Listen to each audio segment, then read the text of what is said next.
Bueno, estamos en hora. Buenas tardes y muchas gracias a todos por venir. Vamos a dar comienzo a la sesión de apertura del curso 2025 de la Academia de Ciencias Veterinarias de Castilla y León. El primer punto del orden del día tiene que ver con la toma de posesión del académico de número presidente electo, doctor Gaudioso Lacasa. Por resolución de Junta General Extraordinaria de la Academia de Ciencias Veterinarias de Castilla y León de 12 de febrero de 2025, por la que se nombra presidente al doctor don Vicente Gaudioso Lacasa, dice lo siguiente. Reunidos en sesión extraordinaria de la Junta General y designada la mesa de edad, los académicos de número de la Academia de Ciencias Veterinarias de Castilla y León, de acuerdo con el artículo 16 de sus estatutos, mediante votación secreta, llevaron a cabo la elección para tal cargo de la Junta de Gobierno al doctor don Vicente Gaudioso Lacasa. Su toma de posesión, como establece el artículo 2 del Reglamento de Régimen Interno y de Protocolo, se produjo en el acto de apertura del curso 2025, que tuvo lugar el 19 de febrero de 2025. Lo que, como secretario de la mesa de edad nombrada al efecto, con el visto bueno del presidente saliente y el conforme del presidente electo, firmamos en León a 19 de febrero de 2025.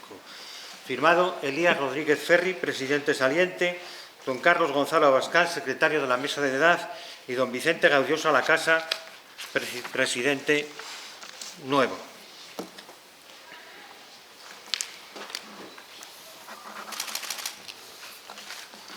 Pueden sentarse.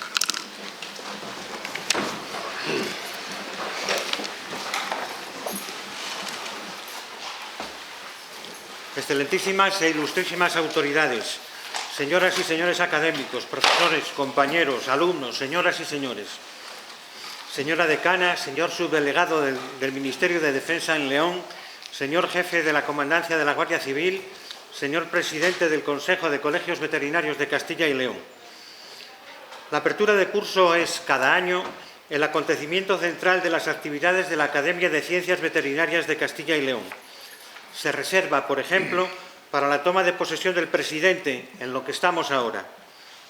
Este año se produce el relevo del primer presidente y fundador, por un nuevo presidente que se ocupará de llevar las riendas de la institución durante los próximos 3 años, prorrogables otros 3.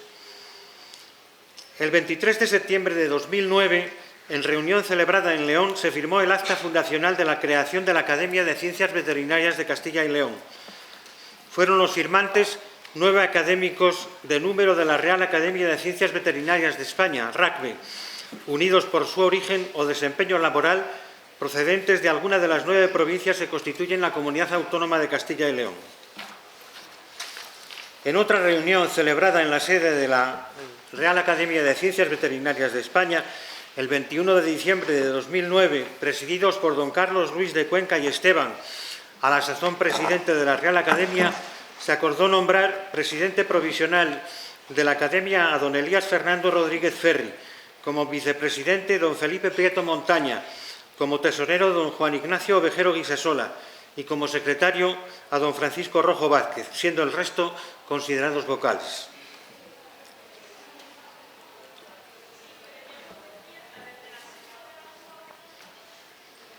Se encomendó al presidente recopilar la información precisa y llevar a cabo cuantos trabajos fueran necesarios para solicitar y lograr el acuerdo de la Junta de Castilla y León para la creación de la Academia de Ciencias Veterinarias de Castilla y León. El 18 de mayo de 2011, el Boletín Oficial de Castilla y León publicaba en su número 95 el Acuerdo 40-2011 de 11 de mayo de la Junta de Castilla y León, por el que se creaba la Academia de Ciencias Veterinarias de Castilla y León y se aprobaban sus estatutos. El 2 de julio de 2012 tuvo lugar la presentación pública de la Academia en el Paraninfo Gordón Ordaz de la Universidad de León, convertido a la sazón en su sede, con la presencia del señor rector y la señora consejera de Agricultura y Ganadería, que ostentaba la representación del presidente de la Junta de Castilla y León. Este año se cumplirán, por tanto, 16 años desde que se firmara el acta fundacional y 15 desde que se publicara el acuerdo. Y en este tiempo la Academia es una realidad que ya ha cubierto la totalidad de sus 30 plazas de académicos de número. En la actualidad se ha producido una vacante por fallecimiento del profesor Guillermo Suárez, un buen número de plazas de académicos correspondiente, exactamente el 50%, 45 sobre 90, y 6 académicos de honor. Se ha integrado con el resto de academias hermanas en la red, que podría ser conferencia o asociación, de Reales Academias y Academias de Ciencias Veterinarias de España, y lleva a cabo de forma habitual actividades relacionadas con las ciencias veterinarias o de interés social en relación con ellas o con las de ciencias afines a lo largo del curso académico cada año natural. Desde el principio, en nuestra academia se han llevado a cabo conferencias, mesas redondas, jornadas sobre temas de interés o actualidad, presentaciones de libros relacionados con las competencias asimiladas a las distintas secciones o con académicos en particular, etcétera, etcétera. De igual modo, desde el principio, desde 2015, nos hemos incorporado al Grupo de Academias Sanitarias de Castilla y León, conjuntamente con las Reales Academias de Medicina y Cirugía de Valladolid y Real Academia de Medicina de Salamanca, además de la Academia de Farmacia de Castilla y León. Todo ello en el desarrollo de actividades conjuntas, en particular la realización anual de una jornada sanitaria auspiciada por la Consejería de Sanidad y la Fundación Instituto de Estudios de Ciencias de la Salud de Castilla y León. Aunque nuestra dependencia orgánica y registro sea la Consejería de Cultura, Turismo y Deporte, donde reside el registro de las academias científicas y culturales, dicha jornada sanitaria, que ya va por su 12ª edición, este año se celebrará en Salamanca, posee carácter itinerante y se viene dedicando al análisis de temas de interés transversal desde el punto de vista sanitario, con particular atención en aspectos sociales y de actualidad bajo el enfoque de una sola salud. La Junta de Gobierno provisional fue sustituida en 2018 por una Junta de Gobierno electa que se ha mantenido con un solo cambio en el periodo de ejercicio que marcan los estatutos de 3 años, prorrogables una sola vez, 6 años máximos en total. Este año ha correspondido la renovación de los cargos de presidente y bibliotecario y coincide con el final de la presidencia que venía ejerciendo de forma provisional desde diciembre de 2009 y electa desde 2018. A lo largo de este tiempo se han publicado 64 discursos de tomas de posesión, 2 conferencias extraordinarias y 2 volúmenes conmemorativos del 5º aniversario, que se corresponde con la toma de posesión de académicos de honor, y del 10º aniversario, que se corresponde con los discursos de apertura de curso entre 2012 y 2022, completado este de forma singular con el discurso correspondiente a los años 2023, 24 y 25. Es el momento aquí y ahora de agradecer a todos los que nos han ayudado a cumplir los mandatos del Estatuto y Reglamento de Régimen Interno, de la Junta General y Junta de Gobierno a lo largo de estos años, y que en ausencia de respaldo económico oficial han permitido la realización de actividades. En la lista de colaboradores figura en primer lugar la propia Junta de Castilla y León y sus consejerías de Sanidad y de Agricultura y Ganadería, con especial referencia a la Fundación ya citada Instituto de Estudios de Ciencias de la Salud de Castilla y León, igual que el Instituto Tecnológico Agrario de Castilla y León, ITACIL. De igual modo también a la Universidad de León, que desde el principio fue sensible a nuestras necesidades de ubicación y funcionamiento y permitió no solo disponer de un lugar donde ubicarnos, que fue recogido como sede en el acuerdo de creación de la Academia, además de hacer nuestra como sala principal de actividades el Paraninfo Gordón Ordaz, que tantas connotaciones profesionales aporta a la esencia de nuestra Academia. El Colegio Oficial de Veterinarios de León, que nos ha mostrado su apoyo económico desde los primeros momentos, y el resto de colegios oficiales de la Comunidad Autónoma, integrados en el Consejo de Colegios Oficiales de Veterinarios de Castilla y León, con los que también se suscribió desde el principio el correspondiente acuerdo por el que se dotan anualmente los premios de la Academia que se entregan en los actos de apertura de curso como el que actualmente se está desarrollando. Hemos de referirnos igualmente a la Facultad de Veterinaria, la casa común de muchos de nosotros, que siempre ha mantenido la consideración y el respeto hacia la Academia, difundiendo nuestras actividades tanto en el sector docente como entre el alumnado, poniendo a nuestra disposición, cuando se ha requerido, su colaboración y el apoyo y disponibilidad de sus instalaciones e infraestructuras.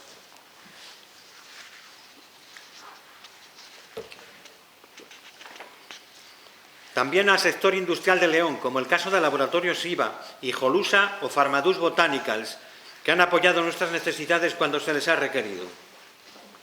Quisiéramos dedicar también un sentido recuerdo a los académicos que nos han dejado en este tiempo, los fundadores don Felipe Prieto Montaña, don Félix Pérez y Pérez, don Paulino Díez Gómez y don Guillermo Suárez Fernández, el académico correspondiente don Luis Rodríguez Ruiz y los académicos de honor don Manuel Rodríguez García, don Miguel Cortero del Campillo y don Luis García Zurdo. Para finalizar, en estos momentos en los que se produce el relevo de la presidencia de la Academia de Ciencias Veterinarias de Castilla y León a manos del doctor don Vicente Gaudioso Lacasa, le deseamos desde esta tribuna los mayores éxitos y aciertos en su gestión, que se puedan culminar los proyectos que no han podido abordarse en la etapa anterior, que ahora se cierra, así como que se mantenga el espíritu de amistad y constructivo con el que fue pensada la Academia en el ánimo de sus académicos fundadores. Muchas gracias.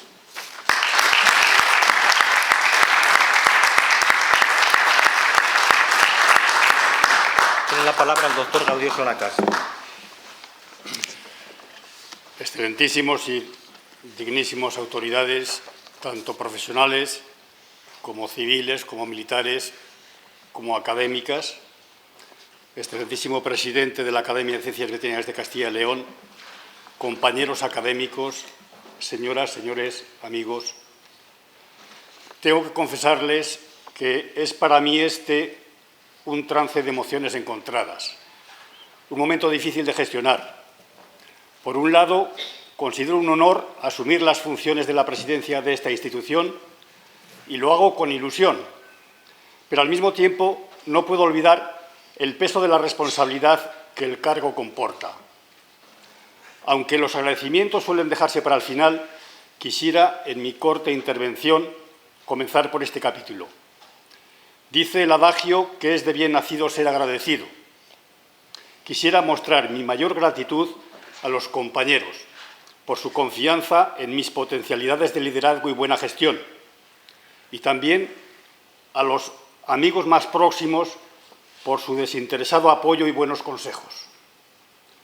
Como ya anuncié en su momento, entre mis objetivos prioritarios cabe destacar y pretendo mantener e incrementar la colaboración con las administraciones más afines, particularmente las consejerías de Agricultura y Sanidad, así como con instituciones relacionadas con las ciencias veterinarias de la Comunidad de Castilla y León, comunidad en la que nuestra Academia representa, y de los consejos generales y colegios provinciales de la profesión. También estimo importante cuidar la mejor relación con la Universidad de León, en la que se ubica nuestra sede, y, cómo no, con la única facultad de veterinaria de momento de nuestra comunidad. Considero primordial recuperar el patrocinio de todas las empresas que cooperaron en años pretéritos con esta academia e implicar a otras nuevas que puedan colaborar con nosotros. Ello permitirá diversificar nuestras fuentes de financiación y garantizar la mejora y fortalecimiento de nuestras actividades sin perder la independencia y autonomía de la institución. Me comprometo a potenciar todas las iniciativas que conduzcan a prestigiar esta academia. Dedicaré una buena parte de mi tiempo a ello durante los próximos años, pero entiendo que es una labor de todos y de la que también todos, de forma colegiada, podremos sentirnos más satisfechos. Además, quiero hacer un llamamiento para que las mujeres empiecen a formar parte de los órganos directivos de esta academia. Me gustaría que alguna de las académicas de número diera un paso adelante y se presentara en las próximas elecciones de renovación de los cargos de la Junta de Gobierno para inferir e inocular nuevos aires de bien hacer, de sensatez, de reposo y cordura en las discusiones y toma de decisiones en las que es competente dicha Junta.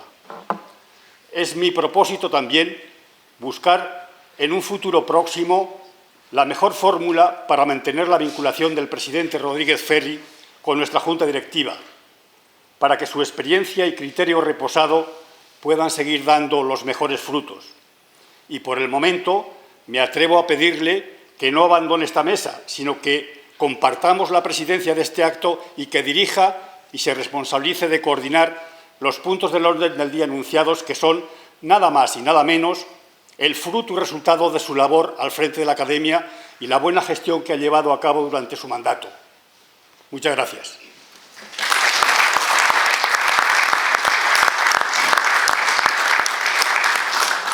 Tiene la palabra el señor secretario, excelentísimo señor don Francisco Rojo Vázquez, para dar lectura a la memoria del curso 2024.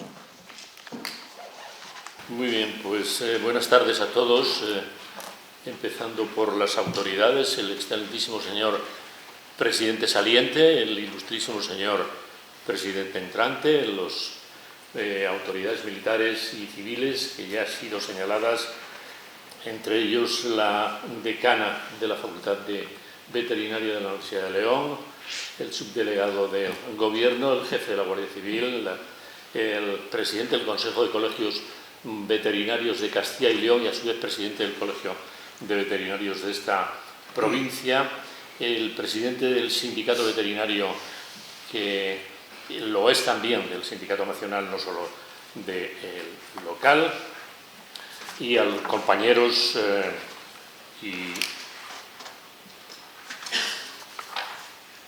público en general. Señoras y señores, de acuerdo con la normativa vigente, voy a relatar las actividades de la Academia de Ciencias Veterinarias de Castilla y León que han tenido lugar a lo largo de este año, de este curso que termina hoy, empezando el del año 24, por lo tanto. La apertura de curso tuvo lugar el día 21 de febrero del año pasado en la Sala Gordón Ordaz, en el edificio La Albéitar.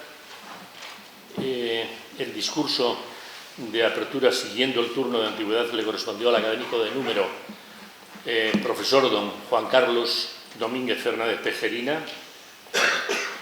La sesión comenzó con la salutación del excelentísimo señor presidente de la Academia, que cedió la palabra al académico secretario de la misma para dar lectura a la memoria del año anterior.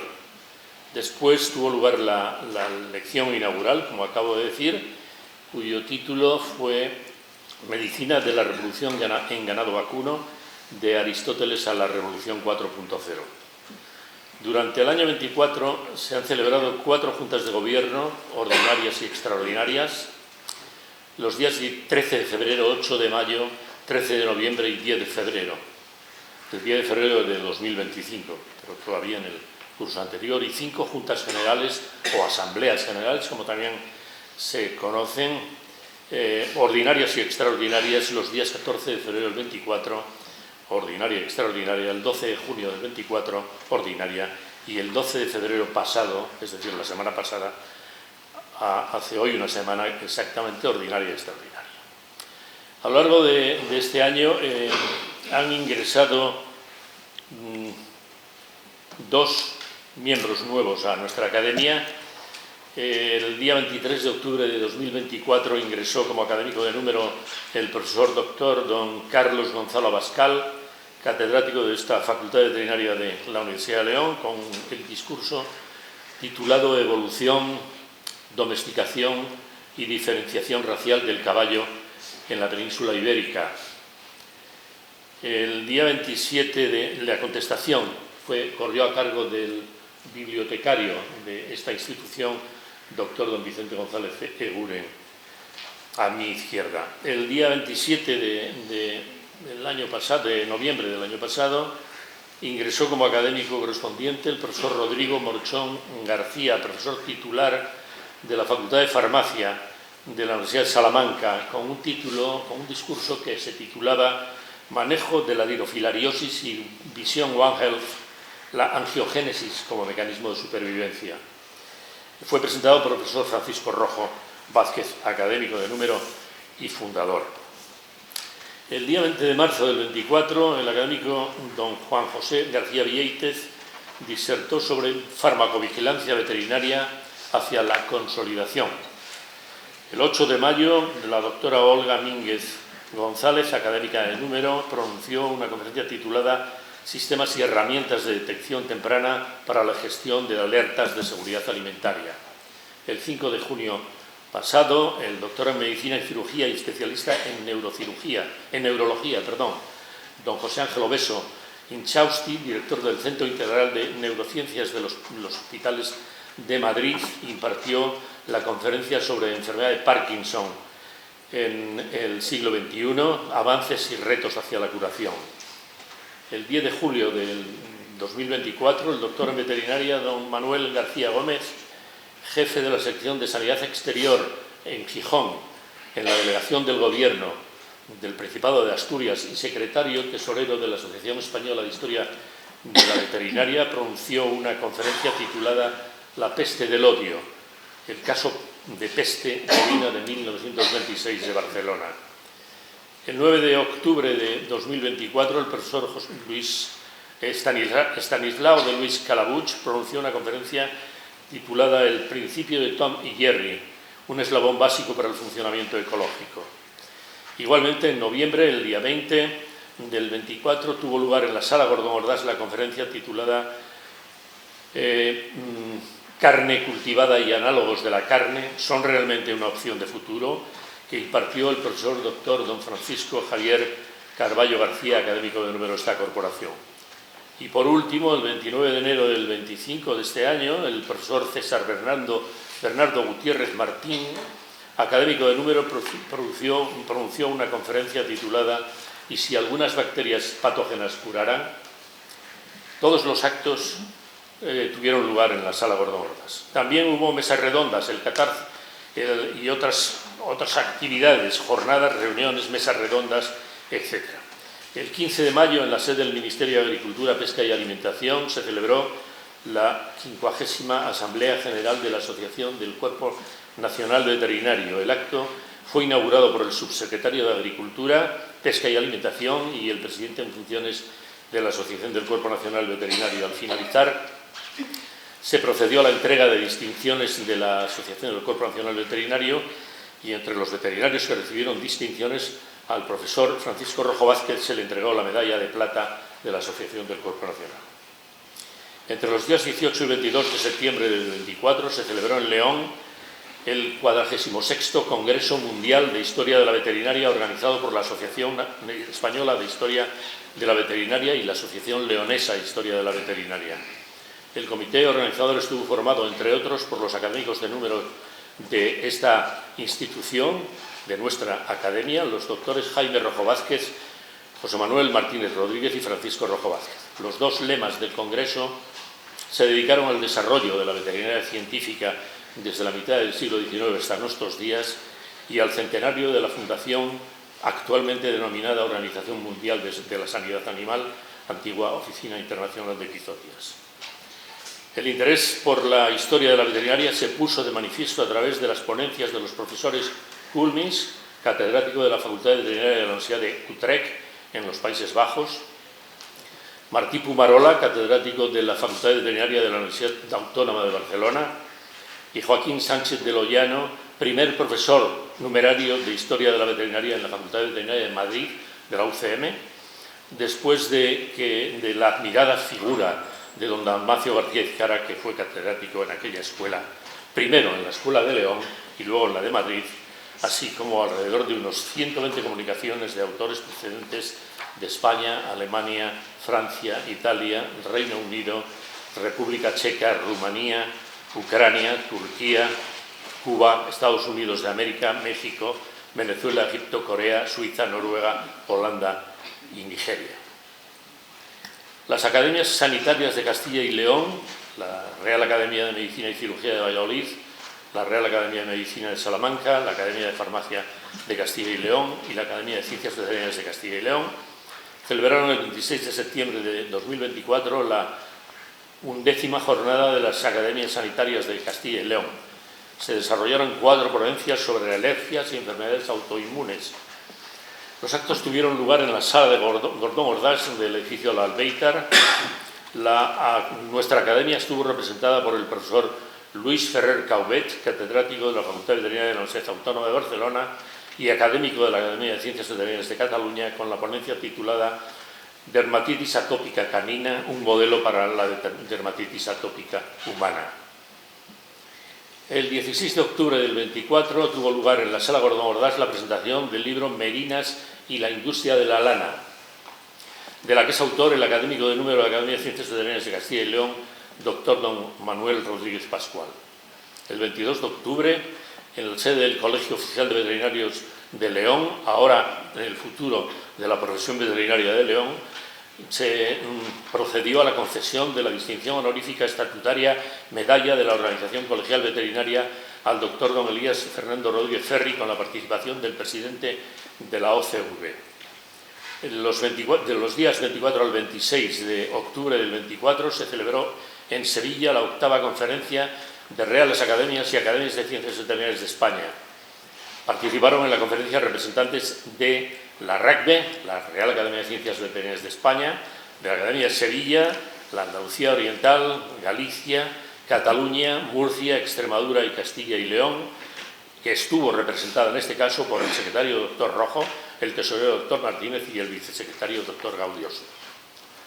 Entre otros temas se discutió sobre el grado en veterinaria en la Universidad Española, haciendo referencia a cómo la inflación en la formación veterinaria es ya un riesgo real y un desprecio en el contexto europeo, un desprestigio, perdón, en el contexto europeo, y se puso de manifiesto la importancia de este tema teniendo en cuenta el excesivo número de facultades veterinarias que existe ya en España. Con la octava conferencia de Sevilla finaliza el primer ciclo de conferencias de Reales Academias y Academias de Ciencias Veterinarias. La siguiente, que será en este año, será en Madrid y en el 26 en Barcelona. El pasado 27 de enero de 2025, en la RACVE, en Madrid, que es el germen de nuestra academia, se organizó un acto in memoriam del profesor Guillermo Suárez Fernández, académico fundador y de número de nuestra academia, que falleció en junio de 2024. En el acto intervinieron varios académicos de la RACVE y de la Bectil, entre otros los doctores Antonio Martínez Fernández, Francisco Rojo Vázquez y Rodríguez Ferri, cuyas palabras fueron leídas por el doctor Tarazona. Antes de hacer referencia a otras actividades y asuntos que han tenido lugar y o ha participado en nuestra institución, la Academia de Ciencias Veterinarias de Castilla y León quiere expresar su agradecimiento a todos los organismos e instituciones que de diferente manera han contribuido al desarrollo de las actividades que han tenido lugar a lo largo del año 24 y que acabo de relatar. De forma muy especial a la Universidad de León, a la Junta de Castilla y León, al Laboratorio SIVA, a los colegios profesionales de León y Castilla y León y al CHACIL, así como a la Facultad de Veterinaria de León, y a la ayuda que en todo momento nos ha prestado el personal de Administración y Servicios de la Universidad. En el capítulo de otras actividades, en noviembre del 24 se convocaron 5 plazas de académicos correspondientes sin asignación previa a sección alguna, según lo dispuesto en el artículo 6, en los artículos 6 y 9 de los estatutos de la Academia. La familia del doctor Benigno Rodríguez Rodríguez, que fuera jefe provincial de ganadería en León y profesor de la Facultad de Veterinaria de León, a través de uno de sus hijos, el doctor Javier Rodríguez Álvarez, académico correspondiente de nuestra institución, ha donado prácticamente toda su biblioteca a la Academia. Se trata de un legado inestimable de libros y revistas que están en proceso de catalogación. En el 11º Congreso de Veterinarios de Castilla y León, celebrado en Segovia, los días 8, 9 y 10 de noviembre de 2024, bajo el lema de la albeitería a la inteligencia artificial sanitaria, el académico secretario de nuestra institución, Francisco Rojo, participó en el comité científico representando a la ABCIL. La Junta de Gobierno de la Academia de Ciencias Veterinarias de Castilla y León tuvo una reunión, entrevista de cortesía a la rectora de la Universidad de León, la profesora Nuria González Álvarez, para hacerle la presentación de la Academia. El pasado 7 de enero se convocaron elecciones a presidente y bibliotecario de la Academia. La última actividad de la Academia en 2005 tuvo lugar precisamente hace una semana, como dije antes, el 12 de este mes de febrero de 2025, con la Asamblea General Extraordinaria para la elección de presidente y bibliotecario. La votación fue presidida, como establecen las normas y la profesionalidad que le caracteriza, por el académico más antiguo, el profesor Martínez Fernández, académico de número y fundador de la ABCIL. Es justo felicitar al nuevo presidente y reelegido al bibliotecario. Premios de la Academia, como en años anteriores, en tiempo y forma se convocaron el 12º Premio de la Academia de Ciencias Veterinarias de Castilla y León, patrocinado por el Ilustre Consejo de Colegios Veterinarios de Castilla y León. Por último, en su momento se fijó el 19 de febrero de 2025 para la apertura del curso que iniciamos hoy. El discurso de apertura le corresponderá a la Academia de Número señora doña Rosa María Capitá González. León, 19 de febrero de 2025. Muchas gracias por su atención.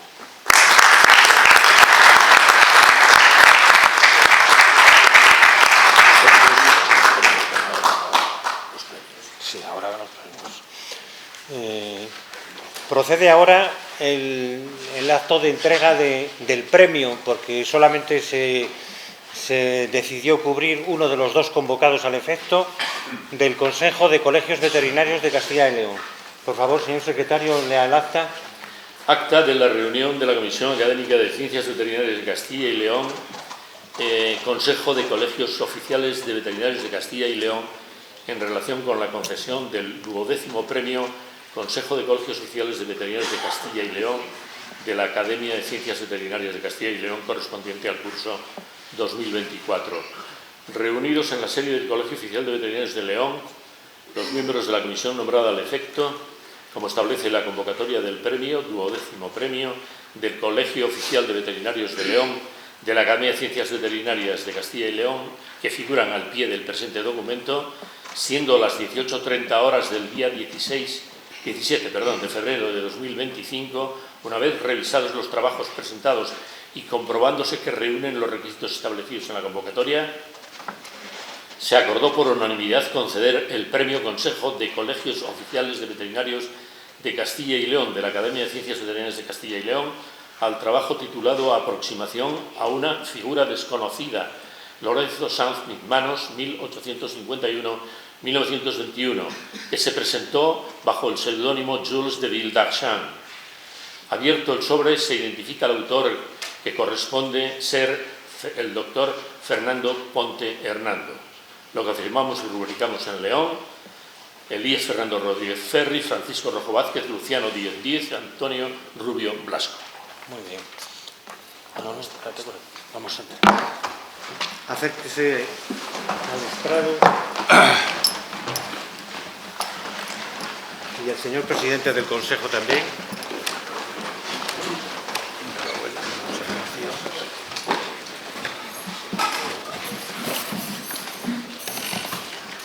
Enhorabuena.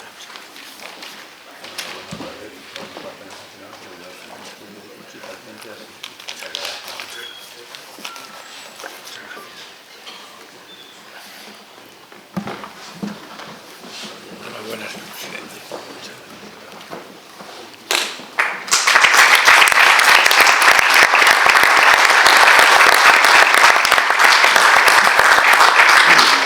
Tiene la palabra para hacer una breve presentación del trabajo.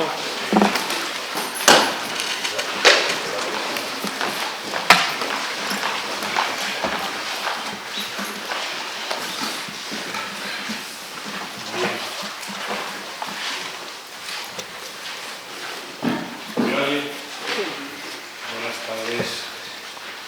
Bueno, nada la premura, como hemos visto, la lectura del acta desde el día 17 y estamos a 19, nos hemos plantado aquí en horas 24 con el afán de las mesas al teatro, las obras del ojo. Por tanto, luego disculpen alguna incoherencia que puedan apreciar. Excelentísimo señor presidente, excelentísimo señor presidente entrante, ilustrísimas autoridades civiles, militares, académicas, jóvenes, doctores, señoras y señores, queridos amigos. Bueno, el motivo de trabajar en los últimos años muchas veces sobre personalidades que reúnen la doble condición de médico y veterinario, y triple, porque además lleva varias figuras como médico y veterinario militar, es que entre las armas y cuerpos del ejército de tierra, uno de los más pequeños es el de veterinaria militar. Sin embargo, ha tenido un enorme peso en el desarrollo de la veterinaria en general en España, en gran parte, como saben ustedes, por el prestigio de muchos de sus miembros, entre los que destaca el coronel Eusebio Molina Serrano, que fue nacido en 1853 y muerto en 1924, coetáneo de la figura que he trabajado en en esta ocasión, y que fue durante años el auténtico líder militar y civil de la veterinaria española como organizador, legislador, científico y editor. Dice el general veterinario y amigo don Luis Moreno Fernández Caparrós que Molina tuvo dos grandes discípulos, en lo militar Manuel Medina, en lo civil Gordo Bordas. Por tanto, pues es un tema sumamente interesante para mí, pues a mí, que he sido oficial médico de la Armada primero y ahora embajador del Ejército, descendientes militares, pues el estudiar estas figuras realmente interesantes que están ahí muchas veces en la oscuridad. Por el cuerpo de veterinaria militar han pasado desde soldados heroicos como los 5 veterinarios caídos en el desastre de Anual, o el veterinario primero, un caso curiosísimo, héroe de la carga de caballería de Trasdil, un jinete extraordinario que estuvo allí implicado, que es don Francisco Gómez Sánchez. Incluso luego aparecen casos curiosos como el de Juan Tellez y López, que ocupa una cátedra antes de incorporarse a filas. Ya les adelanto que próximamente el Ministerio de Defensa está editando ya está en máquinas, un libro que hemos hecho este querido amigo veterinario académico que es Diego Conde Gómez y yo sobre la figura de Juan Tellez y López, que es otro de los personajes curiosos que ofrece la veterinaria militar a la ciencia española. La palabra, el concepto del mundo de la salud es de cuño reciente, pero parece haber estado latente en las mentes de los humanos desde la noche de los tiempos. Pues seguramente hasta los hombres prehistóricos fueron conscientes de la importancia de sus animales en cuanto a su seguridad, alimentación y ayuda en el trabajo, entre otros aspectos, como elementos importantes de su propia salud, desarrollo personal y social. La existencia de áreas comunes a las diversas ciencias biológicas que todos conocemos despunta en el siglo XIX y hay un tremendo e interesante batiburrillo profesional de microbiólogos, higienistas, fisiólogos, bromatólogos, parasitólogos procedentes de diversas formaciones previas, o sea, veterinarios, médicos, biólogos, sobre todo veterinarios, médicos y farmacéuticos, que son profesiones más antiguas que la de biólogos. La medicina de laboratorio ha contribuido al desarrollo de ambas medicinas y en el caso que presentamos no es una excepción. Figuras como Claude Bernard, Ramón y Cajal, Gastón Ramón, Pasteur, Koch, Nicolaya, Nocal, Calmet, Gehring, Molina, Roscodina, García Izcara y tantos otros son una muestra fehaciente de lo que decimos. Dado el peso que la veterinaria militar tiene en la historia veterinaria española, parece necesario ir poniendo en valor las diversas figuras del cuerpo. Lo que sucede es que la gran figura de Molina ha, de alguna manera, ocultado o dado sombra a otras que también merecen estudio, como ha sido en su caso el personaje objeto de mi tesis doctoral en veterinaria, Marcelino Ramírez García, veterinario militar y médico, de notable obra y consideración en su momento. El hecho de compartir ambas titulaciones pues, no deja de ser, no es infrecuente. Hay figuras como el citado Ramírez, como Pedro Farreras, como este hombre que citamos hoy, Lorenzo Sánchez Bizmanos, al cual paso a reseñar brevemente. En el caso del laboratorio, decíamos, la elaboración de suelos y vacunas tuvo una importancia capital en los ejércitos, que es a lo que básicamente se dedicó Sánchez Bizmanos, en lo que se refiere a enfermedades comunes como la tuberculosis, el muermo, el tétano, la rabia y muchas otras, dadas sus características zoonósicas y su carga sobre la economía y operatividad de los ejércitos.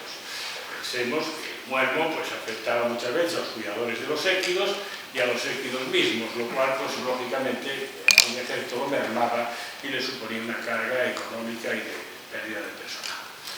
Y el Lorenzo Sánchez Bizmanos nace en Enciso, provincia de Logroño, un pueblo pequeñito cerca de Ezcaray, en agosto del año 51. Para que nos hagamos una idea, tiene un año más que escasamente que Ramón y Cajal, para centrarnos en el contexto. Siendo bautizado en la iglesia local y era hijo de un maestro albaitán que se llamaba Eugenio Sánchez Cuadra. Estudia veterinaria en Madrid. Ahí ya fue el primer punto difícil de interpretar, porque claro, los riojanos que hemos trabajado últimamente, pues Ramírez García, Carrillo y una serie de ellos más, pues siempre estudiaban en Zaragoza, por vecindad. Bueno, pues no. Sánchez Bizmanos, cuyo nombre apareció en el conjunto de esta tesis de Ramírez, Pues resulta que estudió en Madrid, lo cual nos costó bastante trabajo localizar. Otros riojanos que estudiaron en Zaragoza, los hermanos Pisón Cerizo, etc. Bien. En Zaragoza sí aparece parte del expediente, parece haber tenido varios hermanos y varios, además, profesionales de la veterinaria. Su hermano Agustín, que es posterior a él, aparece en un expediente en el año 84-85. Aparece otro hermano, Juan José Sánchez Gizmanos, que ejerce en Cuba toda su vida. Y bueno, pues parece haber aquí una saga importante, pero este hombre es difícil realmente de analizar. Bien, ¿cuál es la trayectoria de Gizmanos hacia grandes rasgos? Pues hace la carrera de veterinaria, la termina en 1871 en Madrid. El veterinario primero, era exigible el título superior para el ingreso en las Fuerzas Armadas, no valía como título básico. Y ingresa en veterinaria militar al año siguiente, la promoción de 1872, que será la anterior a Molina Serrano. No anterior en un año, anterior ordinalmente, pero Molina ingresa 2 o 3 años después porque hay 2 años que no se convoca las oposiciones. Por tanto, es más antiguo que Molina y hay errores en los pocos autores que lo citan, pues hay errores con Molina en este sentido. Se ve inmerso en la Tercera Guerra Carlista y entra en operaciones en Cataluña y posteriormente en Navarra, donde realiza algún acto heroico, por el cual le conceden un ascenso por méritos de guerra y la consideración de benemérito de la patria, que era el título de la época para acciones especialmente notables, tanto civiles como militares. Se licencia en medicina en 1884.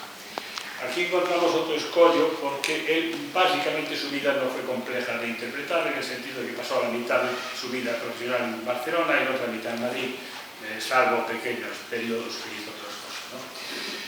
Se licencia en Zaragoza como consecuencia de haber hecho toda la carrera en Barcelona, excepto 2 asignaturas, que nos dan una pista de que tuvo problemas.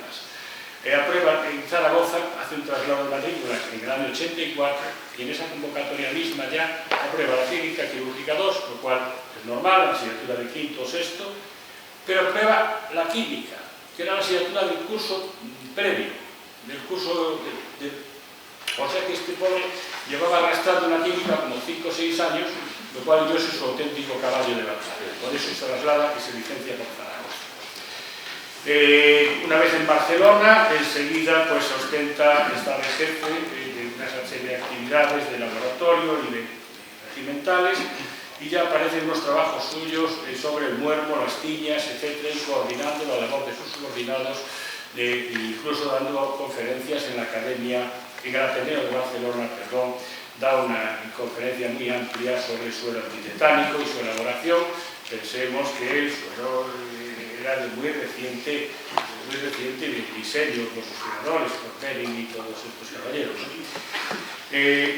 Posteriormente, no tiene mucha obra, realmente eso es lo que complicó el trabajo y lo destinan a Madrid en 1905, cuando asciende al rango de subinspector veterinario de segunda, asimilado a teniente coronel.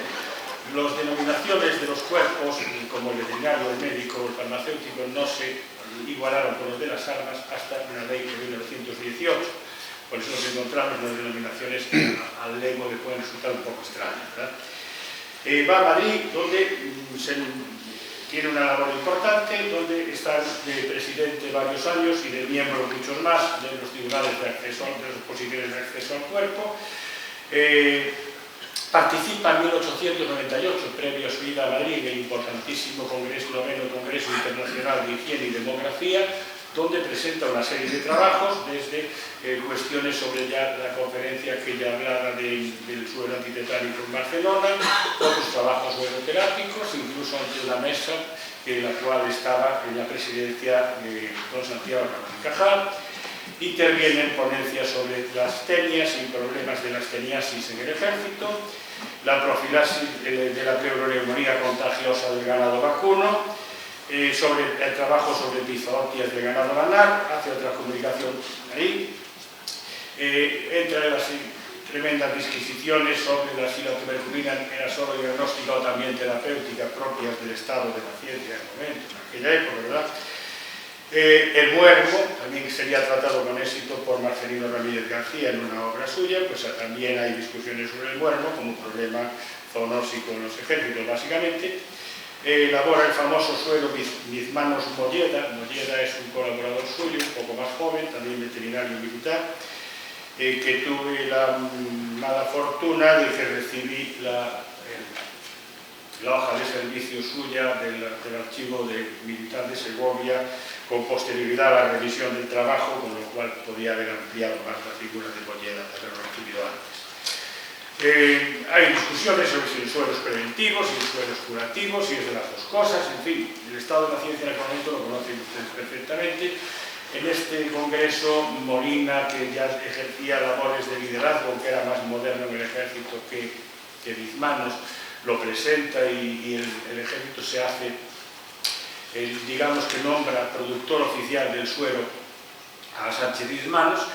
Y cuando va a Madrid, pues uno de los primeros va destinado al Estado Mayor Central y de hecho se jubila en 1915 como coronel jefe de veterinaria de la primera región militar, lo cual en ausencia, en aquel momento no existía el generalato veterinario, pues se entiende que el coronel jefe de Madrid pues era una especie de número uno del cuerpo, ¿verdad? Participa en la creación de las sociedades de socorros mutuos de los veterinarios funcionarios. Lo nombra el gobierno para la Junta Central de Pizohotias en compañía de don Almacio García Izcara y, por tanto, pues hay que entender que es una figura bastante relevante y que, sin embargo, pues, ha pasado desapercibida hasta el momento. Y como conclusiones, pues no fue un sabio ni un prolífico publicista, pero fue, según en palabras del profesor don Rafael Castejón y Martínez de Arizala, que en su época veterinaria militar, su breve etapa como veterinario militar, fue discípulo de Bizmanos en el Instituto de Higiene Militar, dice que allí le impactaron dos personalidades que fueron Eusebio Molina y Sánchez Bizmanos, que le enseñó a hacer las mejores técnicas de preparación de suelos. Veremos que el hecho de ser vocal y presidente de las oposiciones de acceso al cuerpo y de haber terminado su vida militar como jefe de la primera región militar, pues da cierto prestigio al personaje. El haber sido nombrado para la Junta de Pizohotias en compañía de don Dalmacio y otras grandes figuras, también estaba Molina nombrado, pasa que Bizmanos fue nombrado como cuestión del ministerio y Molina fue nombrado por parte de una fracción más pequeña que era la remonta militar. Y bueno, y como soldado, pues ya digo, fue un sujeto valiente con valor acreditado en su hoja de servicios y diversas condecoraciones aparte del nombramiento de benemérito de la patria. Y el resto, pues espero que se lo vean ustedes y que no se lo haya chafado mucho. Muchas gracias.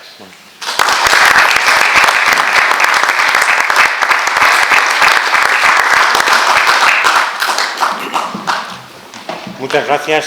Tiene la palabra la excelentísima señora doctora doña Rosa Capita González, quien va a proceder a la disertación del discurso de apertura que lleva por título Nutrición y microbiota. Lo esencial es invisible a los ojos. Cuando quieras.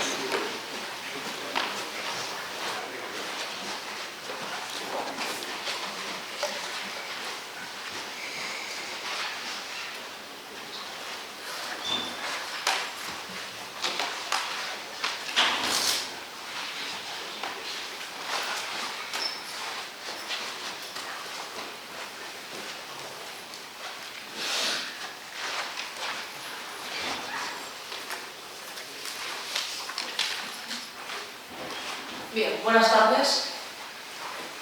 Excelentísimos señores presidentes de la Academia de Ciencias Veterinarias de Castilla y León, excelentísimos e ilustrísimos señores académicos, autoridades, queridos amigos y compañeros, señoras y señores.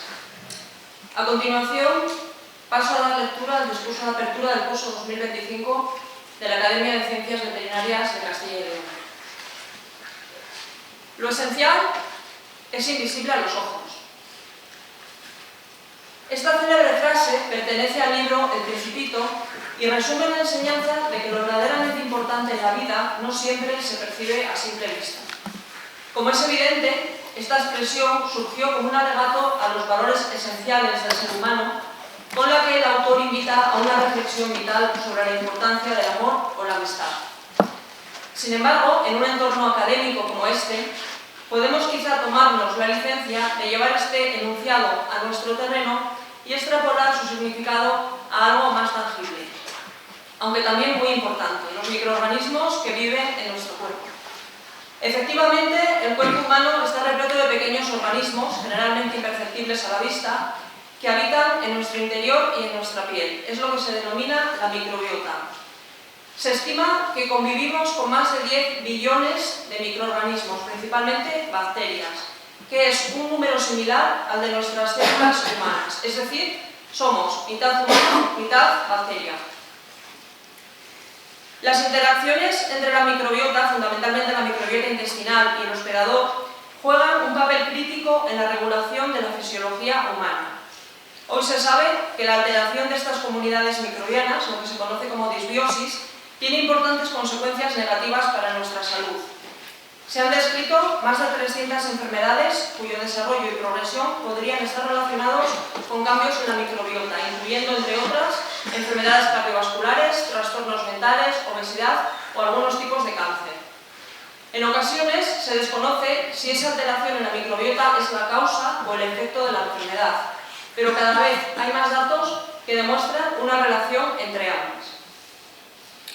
Son numerosos los factores que determinan la composición de la microbiota humana, entre los que se encuentran la edad, el estilo de vida, el consumo de fármacos o la dieta, siendo esta última responsable de más del 50% de la variabilidad observada en nuestras comunidades microbianas.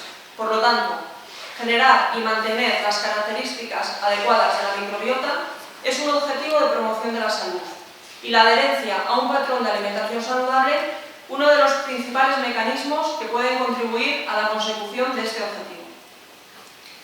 La importancia de la microbiota en la salud queda patente al revisar el número de publicaciones científicas.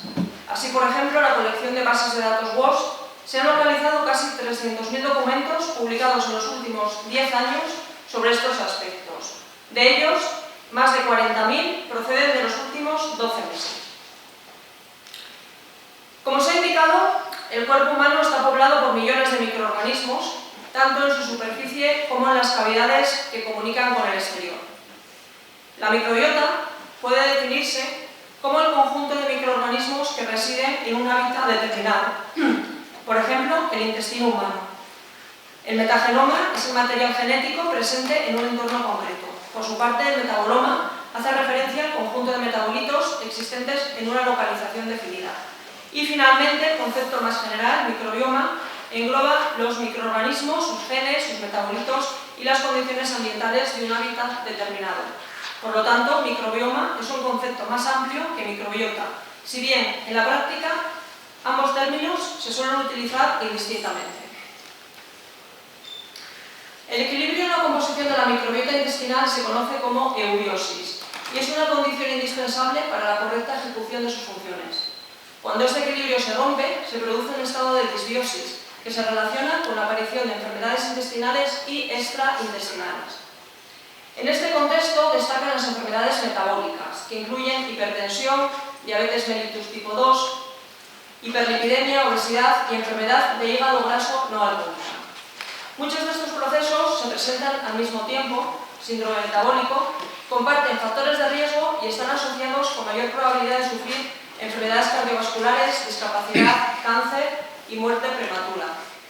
Por ejemplo, en el año 2019, un total de 5 millones de fallecimientos en el ámbito mundial se asociaron a obesidad, 4,3 a hiperlipidemia, 1,4 a diabetes tipo 2 y 1,1 a hipertensión arterial. A pesar de la gran diversidad de patologías asociadas a estas alteraciones metabólicas, se ha sugerido que todas ellas están, en alguna medida, relacionadas con anormalidades en la composición y función de la microbiota. La dieta proporciona nutrientes que son metabolizados por la microbiota intestinal, lo que da como resultado la producción de compuestos que afectan positiva o negativamente al hospedador. Además de actuar sobre las células locales, estas sustancias son distribuidas por la circulación sistémica, desempeñando un importante papel en nuestro sistema inmunitario y regulando las funciones endocrina y neurológica. Por otro lado, nuestras comunidades microbianas modulan el efecto de los fármacos y regulan el metabolismo, eliminando toxinas y produciendo numerosos compuestos de señalización respectivamente. Por su parte, el hospedador proporciona sus propios componentes a la microbiota, como la mucina y los glucanos del moco. La microbiota está constituida por microorganismos, que son seres vivos, diversos, pequeños, numerosos y sociables. El modelo taxonómico más reciente de clasificación biológica se basa en la existencia de dos subreinos o dominios, procariotas y eucariotas. A su vez, estos dominios se dividen en 7 reinos: arqueas, bacterias, protozoos, cromistas, hongos, plantas y animales. Además, existen partículas subcelulares donde se incluyen los virus, viroides y priones. Los principales microorganismos que pueden formar parte de la microbiota humana son virus, células procariotas, bacterias y arqueas y varios tipos de eucariotas, hongos, protozoos y helmintos. No obstante, la presencia de parásitos, especialmente de helmintos, es escasa en los países desarrollados. El término microorganismo hace referencia al pequeño tamaño de estas formas de vida, que les hace invisibles a los ojos. Aunque con algunas diferencias entre individuos, puede afirmarse que el poder de resolución del ojo humano es de aproximadamente 0,2 milímetros, es decir, 200 micrómetros.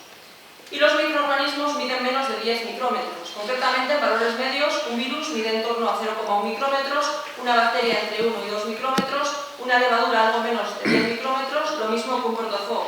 Por su parte, las microbiosidades de los enterocitos miden en torno a 2 micrómetros. Debido a su pequeño tamaño, para poder observar los microorganismos necesitamos microscopios ópticos que nos permiten conseguir entre 1000 y 1500 aumentos, lo que equivale a una resolución de aproximadamente 0,2 micrómetros. Y en el caso de los virus necesitamos equipos más potentes, como los microscopios electrónicos, que nos permiten superar los 10 a la 7 aumentos y lograr una resolución de aproximadamente 0,2 nanómetros.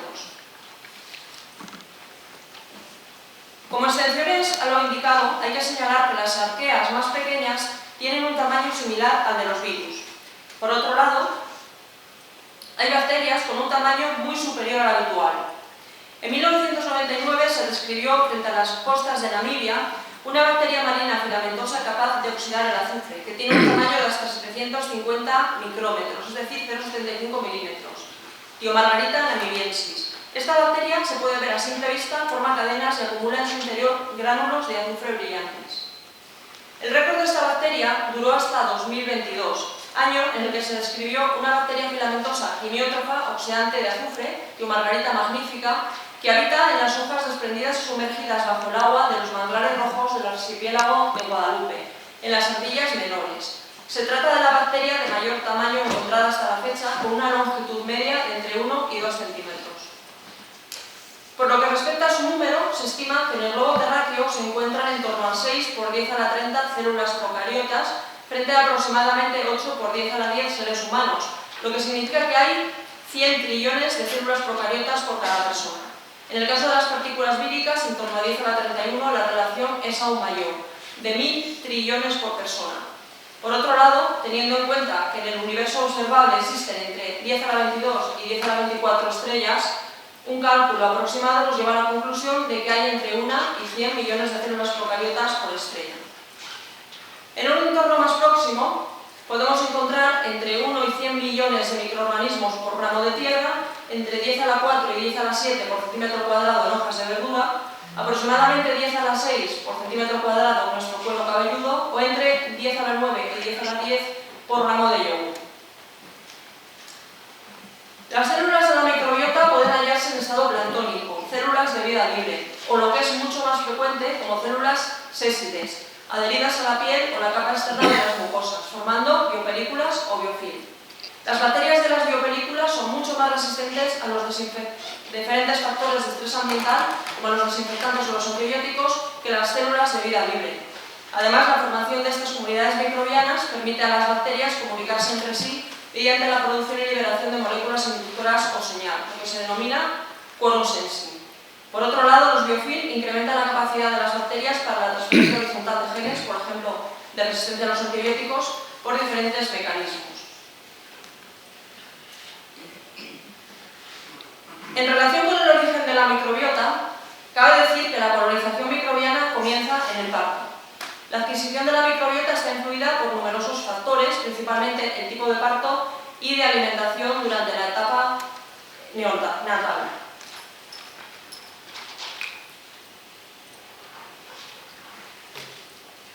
Por lo que respecta al primero de los factores, la transmisión vertical de microorganismos de la madre al bebé durante el parto vaginal proporciona una fuente de bacteroides y Bifidobacterium del intestino humano, así como de Lactobacillus de la vagina. El parto por cesárea puede interrumpir esta transferencia microbiana y los neonatos nacidos de esta forma muestran perfiles propios de la piel o del ambiente. Esta alteración en la transferencia de microorganismos como consecuencia de la cesárea podría estar relacionada con una mayor predisposición a padecer asma, alergia o obesidad en etapas posteriores de la vida. Se ha observado también que los bebés que nacen en casa presentan una microbiota diferente a la de los que nacen en el hospital. En relación con la edad gestacional, la microbiota de los neonatos prematuros se caracteriza por poseer niveles reducidos de microorganismos anaerobios y concentraciones más elevadas de enterobacterias, que incluyen patógenos potenciales. La exposición a antibióticos u otros fármacos, incluso los administrados a la madre, modifica también los patrones de la microbiota del bebé. Por lo que respecta al tipo de alimentación, la microbiota de los niños con lactancia materna exclusiva muestra dominancia de microorganismos beneficiosos, como bifidobacterias y lactobacillus. A diferencia de los bebés amamantados, la microbiota intestinal de los niños alimentados con fórmulas artificiales se caracteriza por una mayor diversidad microbiana y niveles elevados de microorganismos potencialmente patógenos. La introducción de alimentos sólidos, el Beicoz, acompañada de una ingesta reducida de leche y la posterior interrupción de la lactancia, dan lugar a una fase muy dinámica de maduración y estructuración del ecosistema intestinal. El consumo de alimentos en constante expansión y la ingestión oral de materia ambiental provoca la introducción y la colonización, primero transitoria y después permanente, de diferentes microorganismos adquiridos de manera horizontal. Además de la genética individual, otros factores, como la presencia de hermanos mayores, mascotas o el tipo de ambiente rural o urbano, también influyen en las características de la microbiota. Puesto que los niños reciben microorganismos de todas las personas, animales y objetos con los que contactan. Las comunidades microbianas van cambiando a lo largo de la vida, desde unas pocas especies en los niños hasta una gran diversidad microbiana en los adultos, en los que la microbiota es muy estable y difícil de modificar de forma permanente, como si fuese una huella dactilar.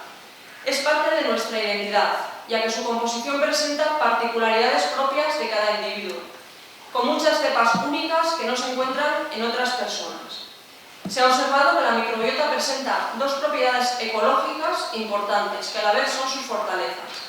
En primer lugar, la capacidad de adaptación, para alterar su composición rápidamente bajo la influencia de ciertos factores. Y por otro, su resiliencia, que le permite mantener la estabilidad de su composición taxonómica a lo largo del tiempo. De este modo, los cambios a corto plazo en la dieta, la administración de medicamentos o probióticos, así como las infecciones intestinales, pueden causar modificaciones significativas en la composición de la microbiota intestinal en un tiempo corto, de unos días, revirtiendo la composición microbiana a la situación original una vez que cesa el factor que provocó la alteración. Entre los factores que determinan las características de la microbiota en los individuos adultos destacan el sustrato genético, la edad, el género, la actividad física y laboral, el estrés, la higiene personal, las enfermedades, la ingesta de fármacos, el consumo de tabaco, el lugar de residencia o el contacto con mascotas.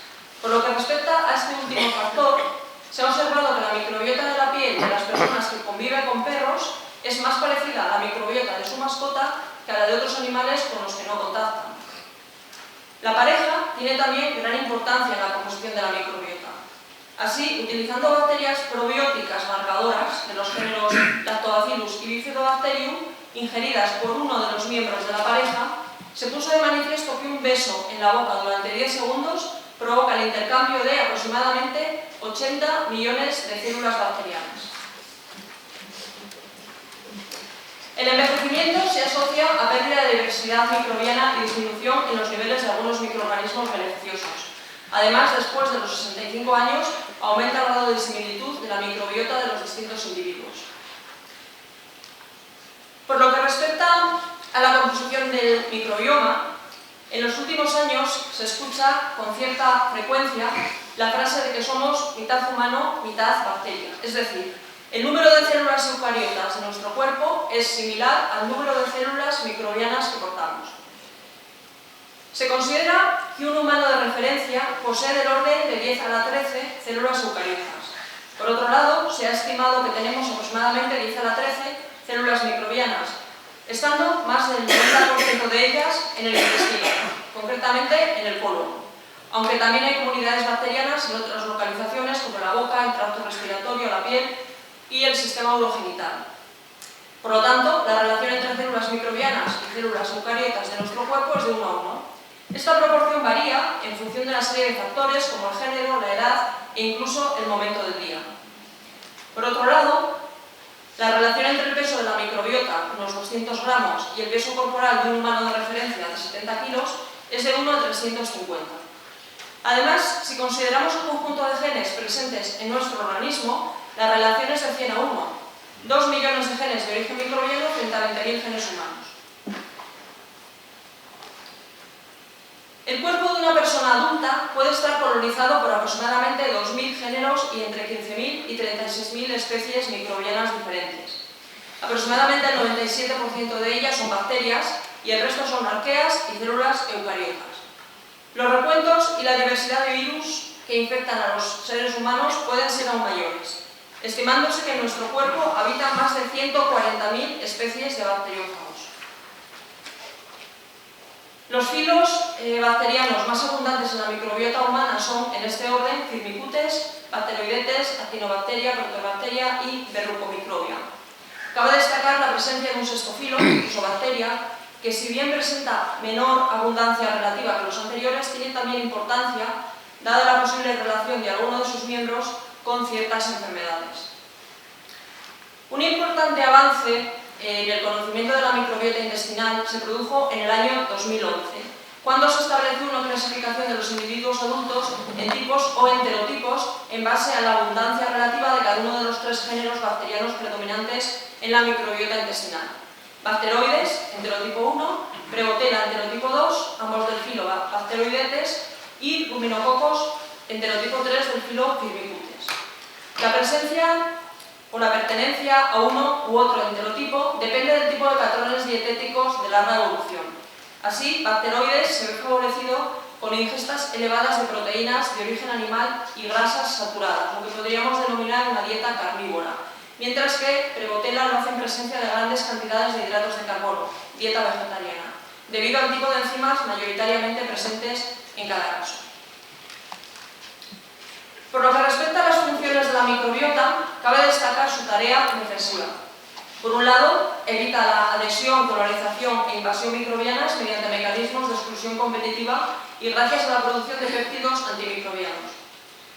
En segundo lugar, la microbiota intestinal ejerce una función trófica, actuando sobre la proliferación y diferenciación de los enterocitos, regulando la expresión de los genes que codifican la mucina y modificando el patrón de glicosilación de este compuesto, y participando en el mantenimiento de las uniones estrechas intercelulares, todo lo cual contribuye a fortalecer la función del epitelio intestinal como barrera física frente a la entrada de agentes exógenos.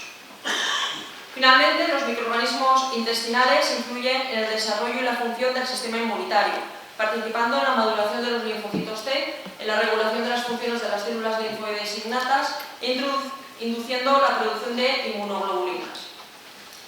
La rotura del equilibrio entre la microbiota y el hospedador puede provocar desregulación inmunológica y contribuir a la aparición de trastornos inflamatorios y autoinmunes crónicos.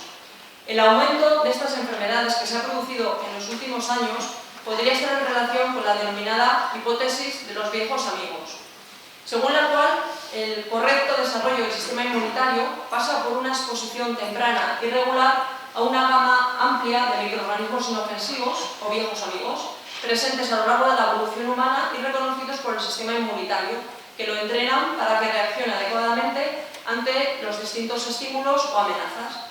Hay que señalar que la exposición a estos microorganismos se ha reducido de forma marcada como consecuencia de las mejoras sanitarias introducidas gradualmente a partir del siglo XIX. La microbiota intestinal ejerce también una función neuroendocrina. Por una parte, los microorganismos producen metabolitos que, tras atravesar el epitelio intestinal, llegan a la circulación sistémica y, después de cruzar la barrera hematoencefálica, alcanzan el cerebro. A su vez, el propio sistema nervioso también puede actuar por diferentes mecanismos sobre la microbiota intestinal, modulando las proporciones de crecimiento de los distintos grupos microbianos. La comunicación entre microbiota y cerebro es, por lo tanto, bidireccional, estando implicados en ella los sistemas nervioso, endocrino e inmunitario. Entre los principales metabolitos sintetizados por la microbiota intestinal se encuentran los ácidos grasos de cadena corta, formados por la fermentación de la fibra dietética, que ejercen efectos tróficos sobre la mucosa y activan diversos receptores que estimulan la producción de hormonas intestinales, contribuyendo así a regular la homeostasis energética y modulando aspectos como el metabolismo de la glucosa, la sensibilidad a la insulina, la termogénesis o el apetito. Por otro lado, la microbiota interviene en la síntesis de compuestos neuroactivos, incluyendo diferentes neurotransmisores, como serotonina, dopamina o ácido gamma-aminobutírico o GABA, que influyen en las funciones cerebrales, el comportamiento, el metabolismo y la inmunidad. Por lo que respecta a la serotonina, la influencia de la microbiota en su síntesis es particularmente relevante, ya que hasta un 90% de este neurotransmisor se sintetiza en el intestino. A nivel del sistema nervioso central, la serotonina es clave en la regulación del estado de ánimo, el apetito y las funciones cognitivas, además de promover el deseo sexual y la modulación de la dopamina, precursora de la noradrenalina, la hormona neurotransmisor responsable de la reacción del organismo ante situaciones de peligro. A nivel intestinal, la serotonina regula la inflamación y la motilidad, siendo esta una de las razones por las que la ingestión de fibras vegetales es un factor determinante para combatir el estreñimiento. Por otro lado, concentraciones bajas de serotonina se asocian a enfermedades inflamatorias crónicas, incluida obesidad inducida por la dieta, depresión y conductas agresivas. Diversas bacterias intestinales contribuyen a la producción de L-dopa, que a su vez conduce a la síntesis de catecolaminas, como dopamina, adrenalina y noradrenalina. La dopamina tiene una importante función en el sistema de recompensa implicado en la regulación del comportamiento alimentario y en el estado de ánimo. Por su parte, el GABA ejerce efectos inhibidores en el cerebro y su disfunción está implicada en enfermedades como el autismo y la esquizofrenia. Además, el GABA contribuye a reducir la presión arterial, muestra efectos diuréticos y antidiabéticos e inclusive provoca una disminución de las sensaciones de dolor y ansiedad, proporcionando tranquilidad y relajación. La microbiota intestinal ejerce también un papel clave en el proceso digestivo y la homeostasis metabólica del hospedador. El proceso más común es la fermentación de los hidratos de carbono complejos que genera ácidos grasos de cadena corta. Por otro lado, la microbiota favorece la absorción de minerales a la vez que produce compuestos bioactivos como aminoácidos, vitaminas del grupo B y vitamina K. Además, la microbiota contribuye a la degradación de xenobióticos y antinutrientes como por ejemplo los fitatos. En los últimos años se ha puesto de manifiesto el papel de la microbiota, principalmente la microbiota intestinal, en el desarrollo y progresión de diferentes enfermedades, entre las que destaca el cáncer.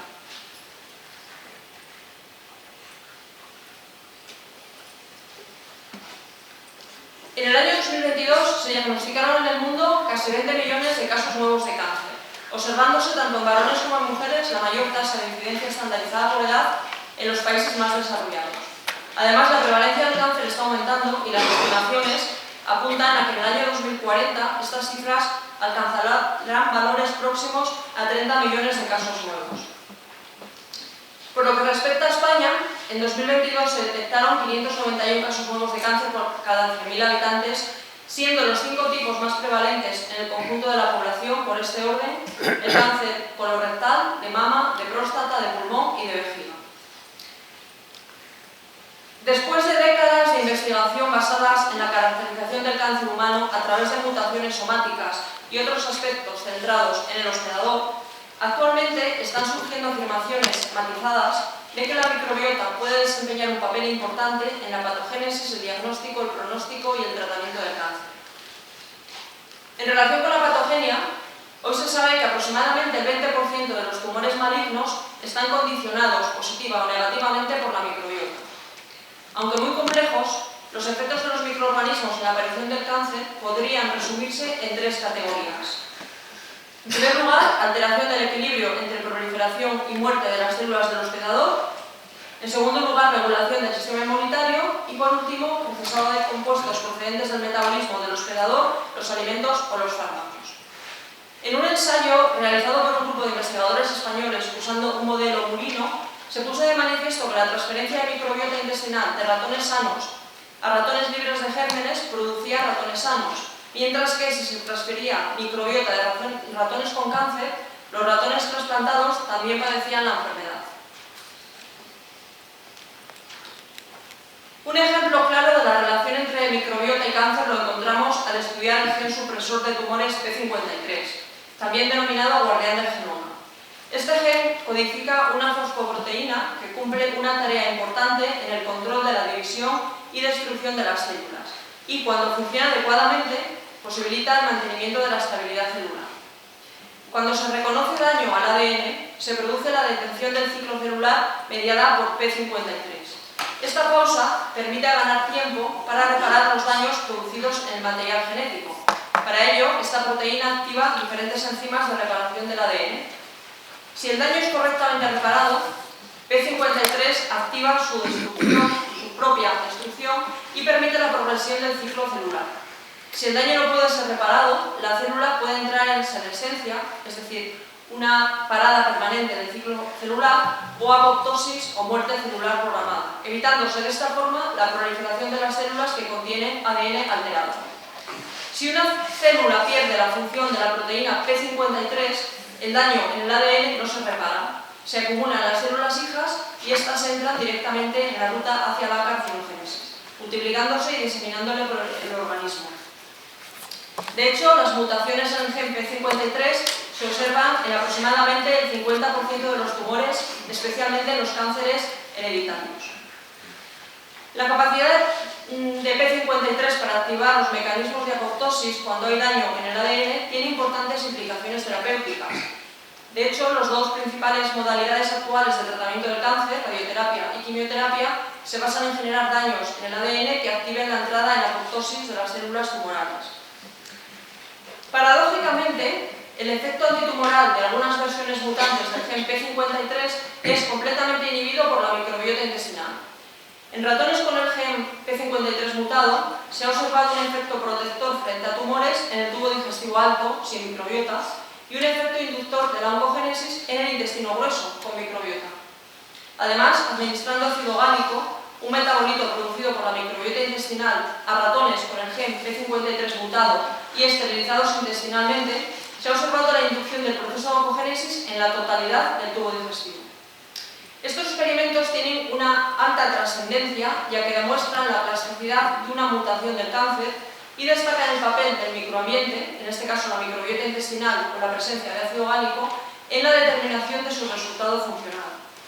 El carácter reversible del efecto de la mutación en el gen P53 es una vía que abre posibles opciones preventivas y terapéuticas frente al cáncer, como por ejemplo el abordaje dietético o el empleo de antagonistas o inhibidores de la síntesis de ácido gálico por la microbiota intestinal.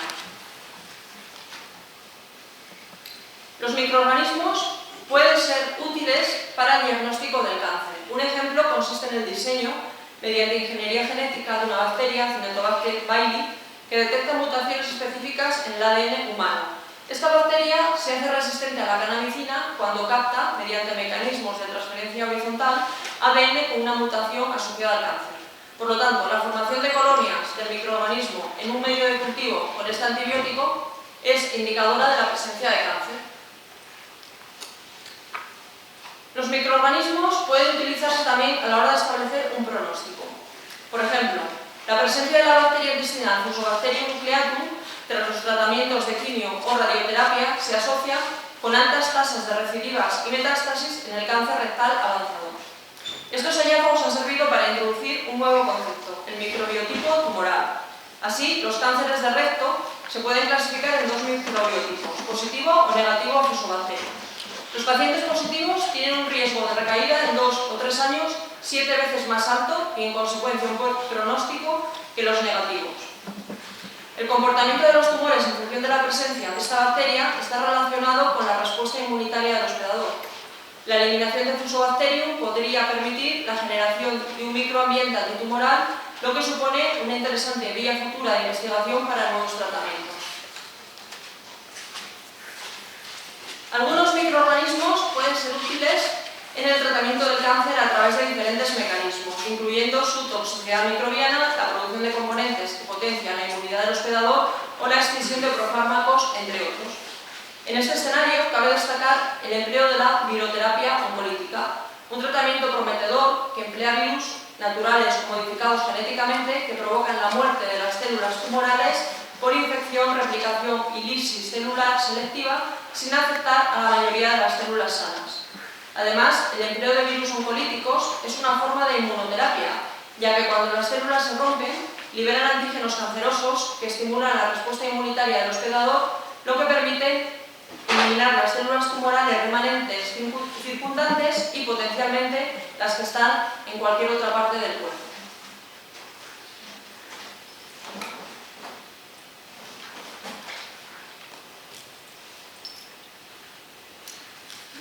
Existe también una relación importante entre la microbiota intestinal y las enfermedades cardiovasculares. Se trata de enfermedades responsables de un alto número de fallecimientos. En el año 2021, la cardiopatía isquémica y el accidente cerebrovascular presentaron, junto con la COVID-19, las mayores tasas de mortalidad ajustadas por edad. En ese mismo año, 2021, el número total de decesos por enfermedades cardiovasculares alcanzó la cifra aproximada de 20,5 millones, ocupando el primer puesto la cardiopatía isquémica, seguida por el ictus isquémico y la hemorragia cerebral. Además, las previsiones apuntan a que entre 2025 y 2050 se producirá un incremento del 90% en la prevalencia de las enfermedades cardiovasculares. Por lo que respecta a la Unión Europea, las enfermedades cardiovasculares son también la principal causa de muerte y de mortalidad prematura. Además, estas enfermedades tienen un alto coste económico que representa el 19% del gasto sanitario de los países europeos. Del coste total, aproximadamente el 46% correspondió a atención sanitaria, incluyendo atención primaria, atención ambulatoria, emergencias sanitarias, ingresos hospitalarios y medicación. El 9% a atención social, institucionalización y cuidados domiciliarios.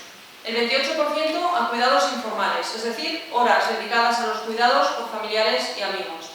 Y el 17% a pérdidas de productividad por morbilidad y por mortalidad. El coste medio de las enfermedades cardiovasculares por persona en 2021 fue de 630 euros, oscilando los valores entre los 381 euros de Chipre y los 903 de Alemania, y situándose España en un punto intermedio con 535 euros de gasto per cápita. Existen una serie de factores de riesgo modificables que influyen en el origen y la evolución de las enfermedades cardiovasculares, muchos de los cuales a su vez están relacionados con la microbiota.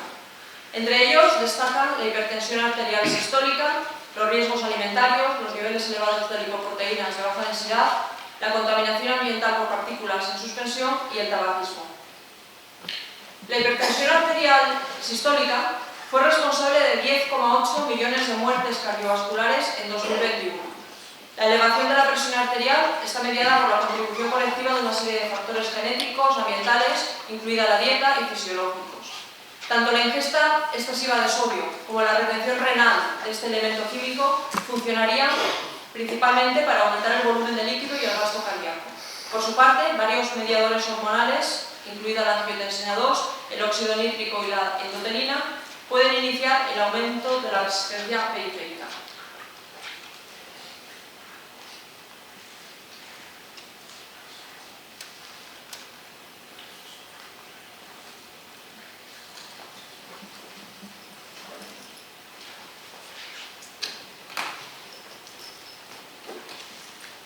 Por lo que respecta a la influencia de la microbiota en la génesis y progresión de estas enfermedades, hay que señalar que muchos factores de riesgo cardiovascular, como el envejecimiento, la obesidad, los patrones dietéticos inadecuados o el estilo de vida sedentario, alteran el equilibrio de la microbiota intestinal.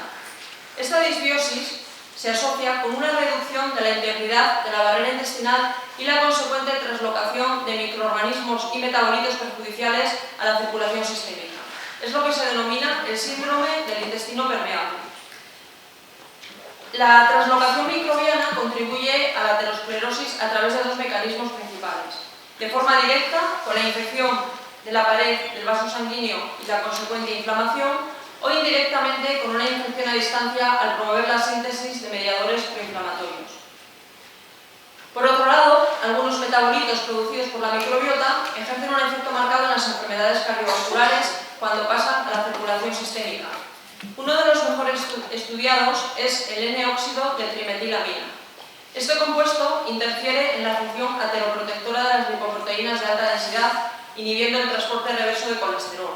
Además, promueve la activación de proteínas proinflamatorias en el endotelio vascular y provoca un incremento en la formación de células espumosas e hiperreactividad plaquetaria, por lo que aumenta el riesgo de trombosis. Así, se ha estimado que en los individuos con niveles elevados de N-óxido de trimetilamina circulante, el riesgo de padecer una enfermedad cardiovascular se multiplica por 2,5. Otros metabolitos de interés son los ácidos grasos de cadena corta, que ejercen numerosos efectos antiaterogénicos. Sirven como reguladores clave de las respuestas antiinflamatorias y tienen un impacto beneficioso sobre el sistema inmunitario. Además, pueden promover cambios favorables en el metabolismo de los lípidos, mejorar la sensibilidad a la insulina y participar en la reactividad cardiovascular, entre otras muchas funciones. Los ácidos biliares secundarios se forman por la microbiota intestinal a partir de los ácidos biliares primarios producidos en el hígado. Se han propuesto las vías directa e indirecta para explicar sus efectos sobre las enfermedades cardiovasculares. Por lo que respecta a la vía directa, se ha demostrado que los ácidos biliares interactúan con los cardiomiocitos, afectando la contractibilidad muscular y la excitación eléctrica. En relación con la vía indirecta, estos compuestos juegan un papel importante en el metabolismo de los lípidos, favoreciendo la eliminación de colesterol. Existen otros metabolitos producidos por la microbiota que pueden tener relación con las enfermedades cardiovasculares, entre los que destacan el amoníaco y el hidróxido de amonio, que son especialmente importantes en pacientes con enfermedad renal crónica, cuya excreción de urea está ya comprometida. Además, la sobreproducción de estos compuestos altera las uniones estrechas existentes entre los enterocitos, lo que resulta en un incremento de la translocación microbiana y la inflamación sistémica. Cada vez hay más evidencias que apuntan al importante papel de la microbiota intestinal en la regulación de la presión arterial. Así, los individuos con disbiosis intestinal pueden experimentar una presión arterial elevada y una respuesta deficiente a los fármacos antihipertensivos. Muy posiblemente exista un vínculo entre la ingesta elevada de sal y la hipertensión a través de la modulación de la composición y función de la microbiota. Por otra parte, los ácidos grasos de cadena corta se han relacionado con una reducción de la presión arterial, por lo que la disminución de los microorganismos que producen estos metabolitos se asocia con hipertensión. La obesidad es otra enfermedad asociada con la microbiota intestinal.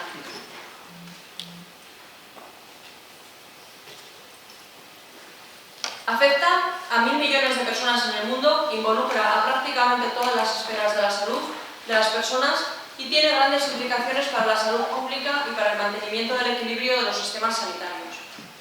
La obesidad es una enfermedad compleja y multifactorial que ocurre cuando de forma crónica la ingesta excede al gasto energético. Los individuos con obesidad se caracterizan por tener un mayor tamaño, hipertrofia y un mayor número de hiperplasia de adipocitos que los individuos delgados.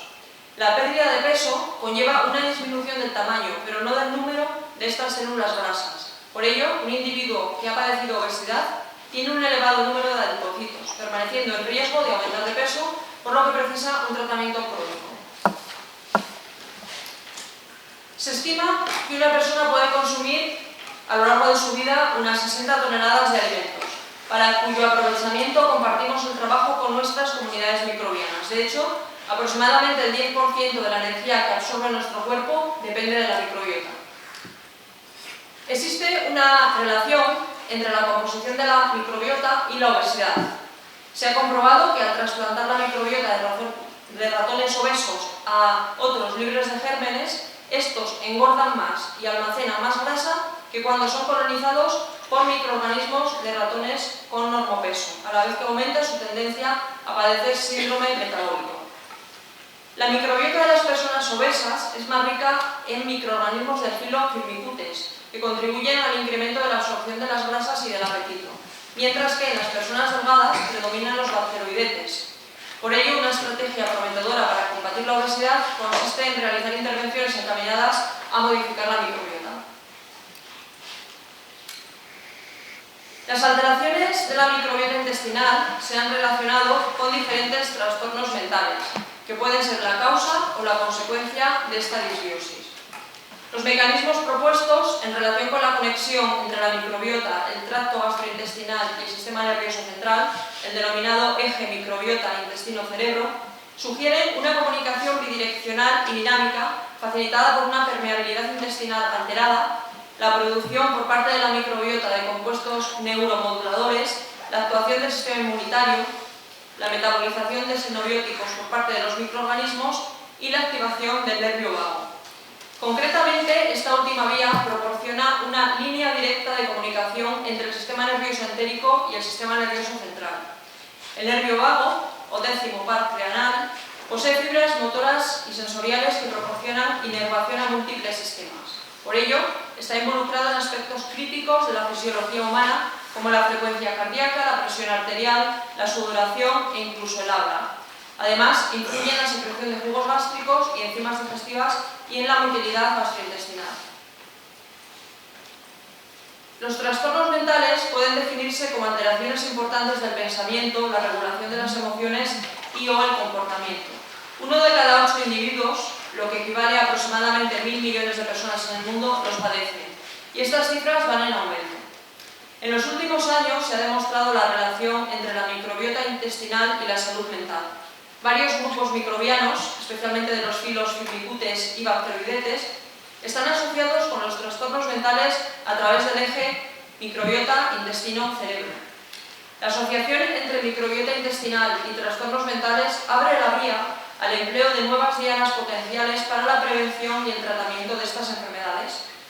En este sentido, algunos componentes dietéticos, incluidos los probióticos, prebióticos, posbióticos, productos lácteos, especias, frutas, verduras o hierbas medicinales, podrían ejercer efectos protectores contra los trastornos mentales a través de la modulación de la microbiota intestinal. En definitiva, la microbiota intestinal produce neurotransmisores que mantienen la comunicación entre el intestino y el cerebro. Por otro lado, la fermentación bacteriana de la fibra dietética origina ácidos grasos de cadena corta que contribuyen a la integridad de la barrera hematoencefálica, además de restaurar el proceso normal de maduración de la microglía y modular algunos neurotransmisores. A su vez, determinados componentes de la dieta pueden regular los niveles y tipos de microorganismos de la microbiota intestinal asociados con algunos trastornos mentales. Por lo tanto, la modificación de la dieta podría ser una posible estrategia de prevención y tratamiento de los trastornos mentales a través del eje microbiota intestino-cerebro. Las enfermedades neurodegenerativas se caracterizan por la pérdida funcional progresiva de neuronas en el sistema nervioso central o el sistema nervioso periférico, lo que conduce a deterioros motores y o cognitivos a largo plazo. En su conjunto, estas enfermedades, hay más de 600 diferentes, afectan a 60 millones de personas en el mundo. La etiopatogenia de las enfermedades neurodegenerativas es multifactorial.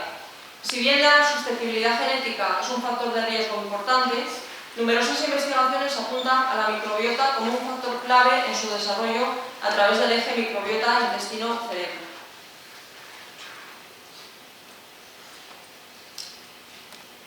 Se estima que al menos el 15% de las personas padecen migraña de manera habitual.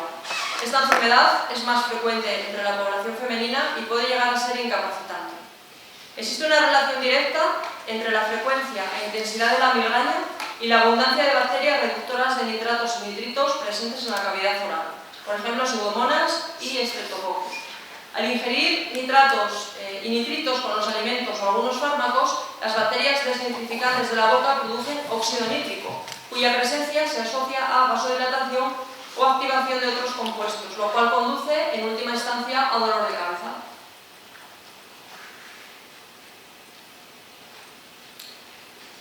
Las picaduras de los mosquitos implican, además de una incomodidad para quien las padece, un riesgo de transmisión de diferentes enfermedades infecciosas.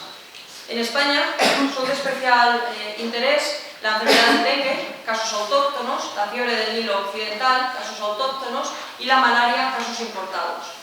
Por lo que respecta concretamente al dengue, en 2024 se notificaron varios brotes autóctonos, tanto en España, concretamente en Tarragona, como en otros países de Europa, como consecuencia de la expansión del mosquito tigre. Este insecto tolera los ambientes fríos y su dispersión ha sido facilitada por las actividades humanas, en particular el movimiento de neumáticos usados y la comercialización de la planta ornamental denominada bambú de la suerte. Todas estas enfermedades pueden prevenirse en gran medida evitando las picaduras de los insectos, por lo que su control podría realizarse regulando la atracción de los mosquitos por la piel humana. En este sentido, se ha demostrado que la composición de la microbiota cutánea influye en el olor corporal, que es un aspecto determinante para los mosquitos a la hora de seleccionar a sus víctimas. Las pieles que presentan una elevada concentración pero una baja diversidad microbiana son las que resultan más atractivas para estos insectos. Además, la abundancia de estafilococos en nuestra piel la hace más apetecible para los mosquitos, mientras que las pieles con una mayor concentración de pseudomonas y variobórax le resultan menos atractivas y por lo tanto es esperable que reciban menos picaduras.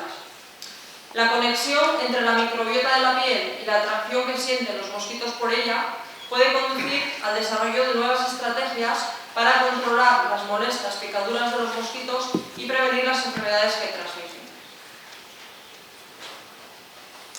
Además de las indicadas, existen otras muchas enfermedades relacionadas con alteraciones en la microbiota.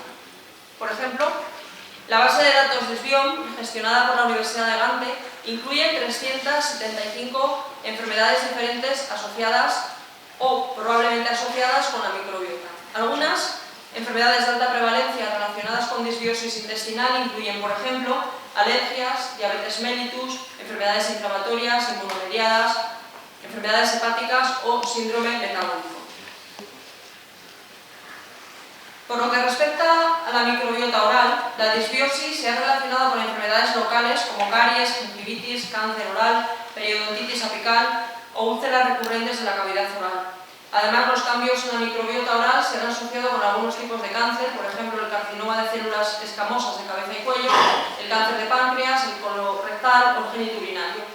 La disbiosis de la microbiota oral se ha vinculado también con otras muchas enfermedades como hipertensión arterial, enfermedades neurodegenerativas o enfermedad renal crónica.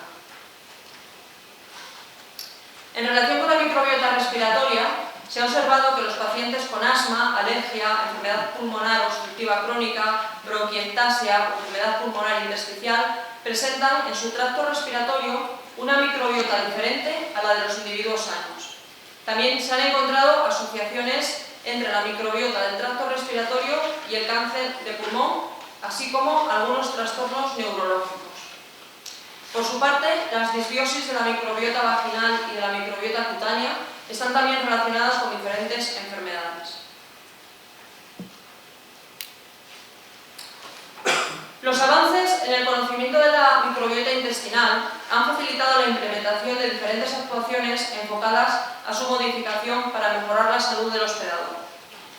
El impacto ecológico de cada una de estas intervenciones puede definirse como perteneciente a al menos una de estas tres categorías: introducción de especies, eliminación de especies y potenciación del crecimiento.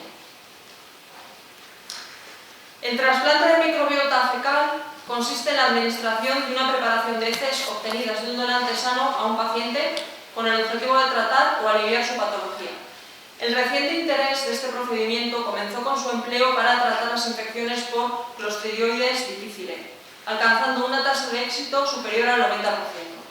La utilidad del trasplante de microbiota fecal en el tratamiento de otras enfermedades, más de un centenar, está siendo objeto de ensayos clínicos en este momento. Con objeto de evitar el inconveniente de depender de donantes, se utiliza también el trasplante de microbiota fecal autólogo, en el que los pacientes reciben sus propias heces previamente almacenadas en un banco biológico. En ocasiones se emplea el trasplante de filtrado fecal, que carece de células microbianas pero contiene partículas víricas y moléculas pequeñas en las heces del donante. El empleo de antibióticos antes de administrar terapias microbianas puede mejorar la eficacia del tratamiento, posiblemente abriendo nichos ecológicos y favoreciendo la colonización. Sin embargo, el uso de antibióticos con esta finalidad no está exento de riesgos, ya que la disminución en los niveles de diversidad bacterianos asociados a estos agentes puede reducir la resistencia a la colonización o inducir otras patologías. Además, pueden desarrollarse poblaciones de bacterias resistentes, lo que conduce a infecciones de difícil tratamiento. Los bacteriófagos o fagos son virus que atacan a las bacterias. Una posible limitación del empleo de la terapia con fagos en infecciones gastrointestinales se debe a su naturaleza altamente específica, siendo posible que el fago mantenido en cultivo en el laboratorio sea incapaz de replicarse en las cepas patógenas nativas. Además, pueden producirse fenómenos de resistencia a los fagos. Los agentes bioterapéuticos vivos son productos biológicos que contienen microorganismos vivos, son aplicables a la prevención o tratamiento de una enfermedad o condición en los seres humanos y no son una vacuna. A diferencia de los probióticos, se trata de microorganismos que pueden colonizar el intestino y tienen un beneficio clínico establecido para el tratamiento de una enfermedad concreta. Puesto que la mayoría de los desarrollos bioterapéuticos se encuentran en sus primeras etapas, se sabe muy poco sobre su efecto a largo plazo. La mimetización de la microbiota describe cualquier intervención que replique la interacción entre el microbioma y el hospedador, lo que da como resultado un efecto terapéutico beneficioso. La mayoría de las investigaciones se han centrado en los posbióticos, que son moléculas funcionalmente bioactivas que pueden definirse como una preparación de microorganismos inactivados y o sus componentes que confieren un beneficio para la salud del hospedador. Para poder considerarse posbióticos, los microorganismos no deben ser viables. Esto evita la posibilidad de colonización y significa que los beneficios para la salud conferidos por los posbióticos dependen de su ingesta regular, para mantener la presencia de las moléculas bioactivas.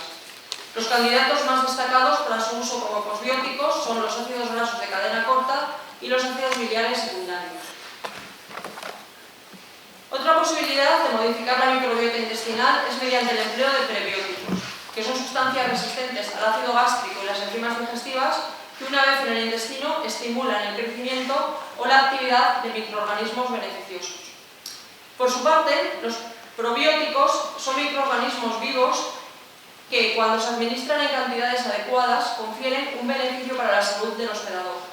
Los principales beneficios de estos microorganismos incluyen la inhibición del crecimiento y la colonización de patógenos y la regulación de las funciones inmunitarias del hospedador. Además, pueden incrementar la producción de mucina, mejorando así la integridad de la barrera intestinal, provocando una disminución de la concentración de toxinas urémicas presentes en la sangre.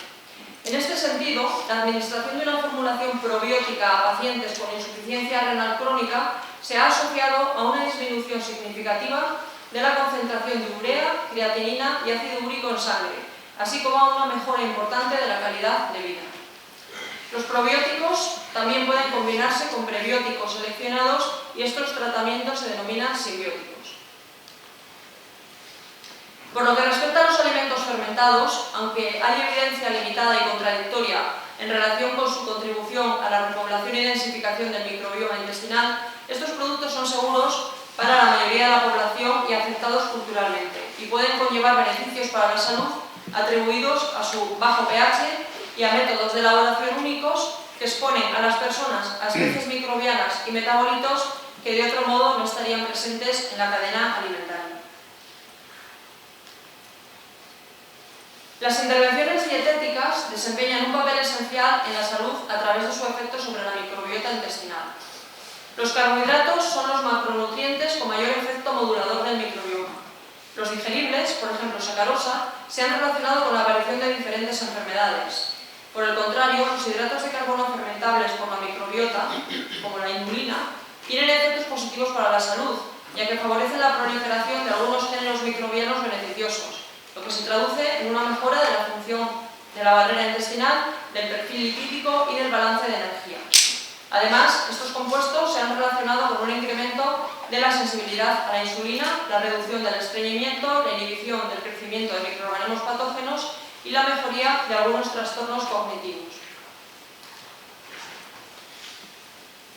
En relación con los lípidos, una dieta rica en ácidos grasos saturados conduce a disbiosis intestinal, con una disminución de bacteroidetes y un incremento de firmicutes y proteobacteria, lo que resulta en un aumento de la resistencia a la insulina, la permeabilidad intestinal y la inflamación del tejido adiposo. Por el contrario, las dietas que contienen grasas insaturadas, especialmente ácidos grasos monoinsaturados y poliinsaturados de la serie omega 3, aumentan la abundancia relativa de microbiota intestinal beneficiosa y reducen los niveles de microbiota perjudicial. Una dieta rica en proteínas de origen animal podría incrementar la abundancia de bacterias productoras del compuesto aterogénico N-óxido de trimetilamina y exacerbar el crecimiento de bacterias productoras de sulfuro de hidrógeno, compuesto que provoca inflamación intestinal. Por lo que respecta a las proteínas procedentes de alimentos de origen vegetal, aunque hay cierta controversia, se ha sugerido que su consumo se asocia con cambios microbianos intestinales positivos. En cualquier caso, una dieta rica en proteínas de origen vegetal representa una buena alternativa para sustituir a las proteínas animales, ya que los productos vegetales también contienen carbohidratos fermentables y compuestos bioactivos que ejercen una influencia positiva en la homeostasis microbiana intestinal. Por lo que respecta a las vitaminas, algunas, como la A, C, D o E, tienen una influencia positiva en los microorganismos beneficiosos para la salud, por ejemplo, Bifidobacterium, Akkermansia, Lactobacillus o Roseburia. Asimismo, determinados minerales como el calcio, magnesio, fósforo, selenio y zinc han demostrado efectos favorables para las bacterias intestinales beneficiosas, mientras que la suplementación con hierro podría provocar disbiosis intestinal. Otros componentes de los alimentos, como los polifenoles o los aditivos alimentarios, pueden modular la microbiota intestinal de manera beneficiosa o perjudicial respectivamente.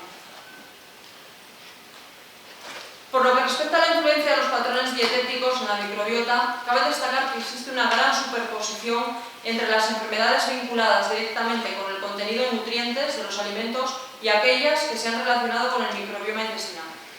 Los alimentos vegetales son la principal fuente de fibras dietéticas naturales, claramente beneficiosas para el desarrollo de una microbiota diversa que favorece la eubiosis intestinal. Las fibras dietéticas fermentables originan ácidos grasos de cadena corta, que son una fuente importante de energía para los colonocitos y favorecen el equilibrio en el microambiente intestinal, al regular la producción de moco y reducir el pH en el lumen, lo que da como resultado una barrera intestinal intacta y la inhibición de la colonización por microorganismos patógenos.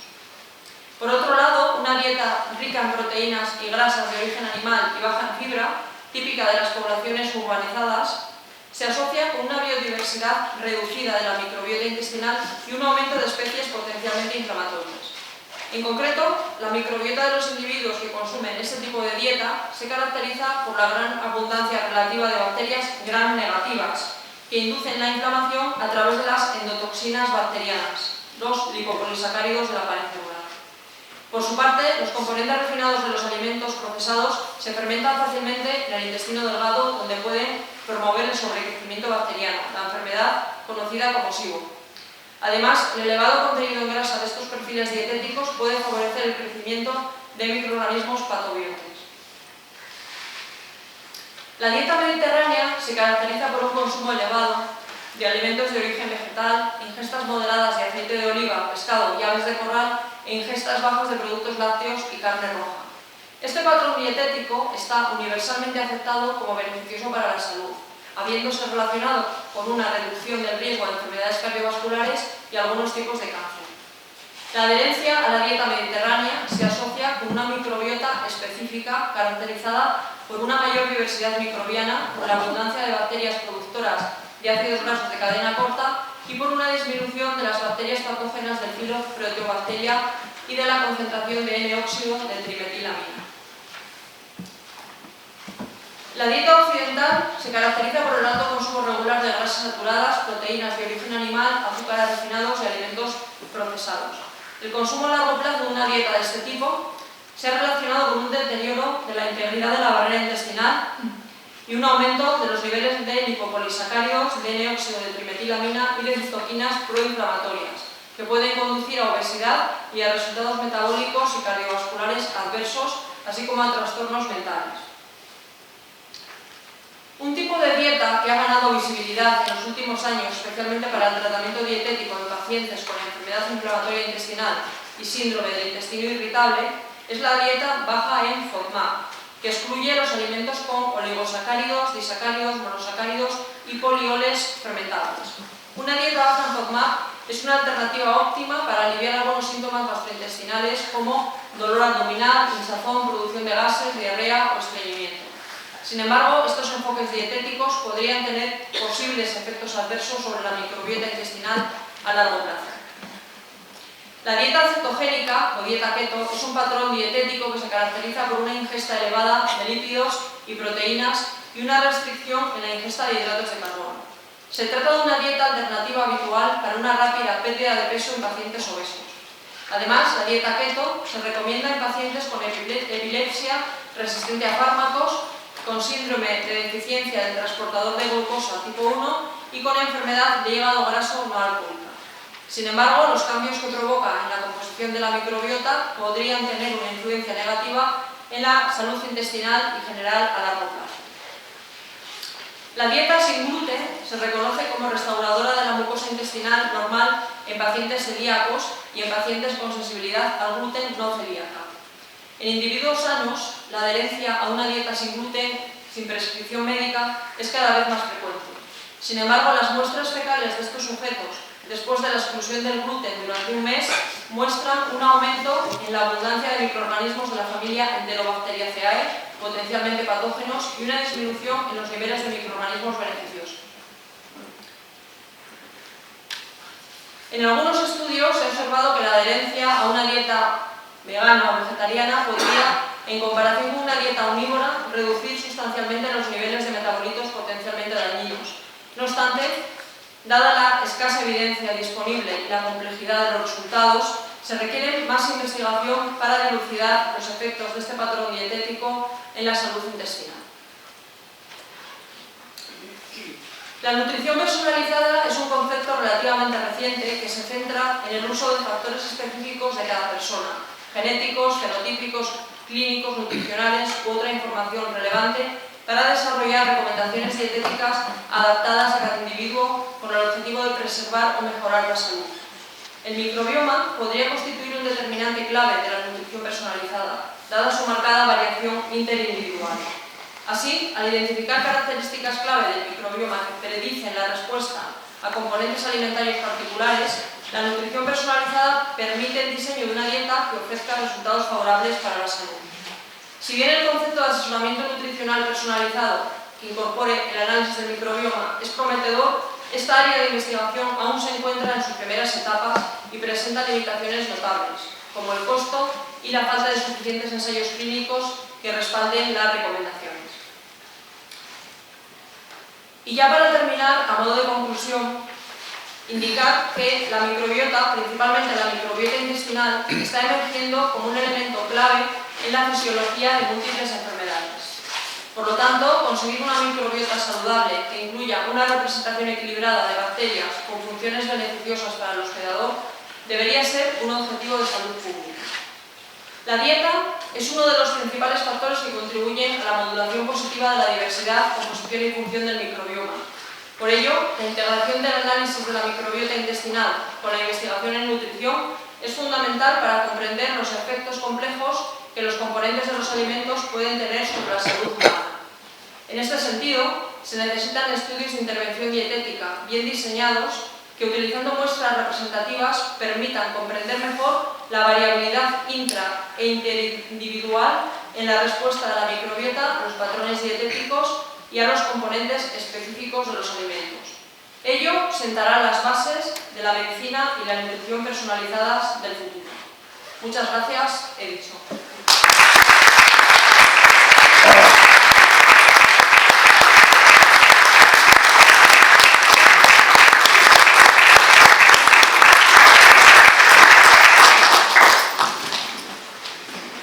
Bueno, yo creo que son absolutamente fuera de lugar los comentarios negativos, porque todos son positivos. Ha sido un trabajo excepcional. A mí me parece que no se ha quedado absolutamente nada en el tintero. Ha revisado escrupulosamente todo lo que tiene que ver con la microbiota, fundamentalmente respecto de sus aspectos negativos relacionados con las enfermedades, pero también con las formas de resolverlo, y solo me queda que felicitarla por el esfuerzo hecho, además amenizado con una presentación de lujo que bien merecía la pena desarrollar esta lección en el Paraninfo. Así que nada, por mi parte, enhorabuena, y esperemos que la próxima intervención no desmerezca con las anteriores, porque todas tienen el mismo formato. Muchas gracias. Bien, para terminar, en nombre del presidente de la Junta de Castilla y León, declaro abierto el curso 2025 de la Academia de Ciencias Veterinarias de Castilla y León. Además, les comunico que para celebrar este interesante discurso de apertura, hay preparado un vino español con una frugal porción de microbiota acompañante en la cafetería de la Universidad de al lado. Se levanta la sesión. Muchas gracias.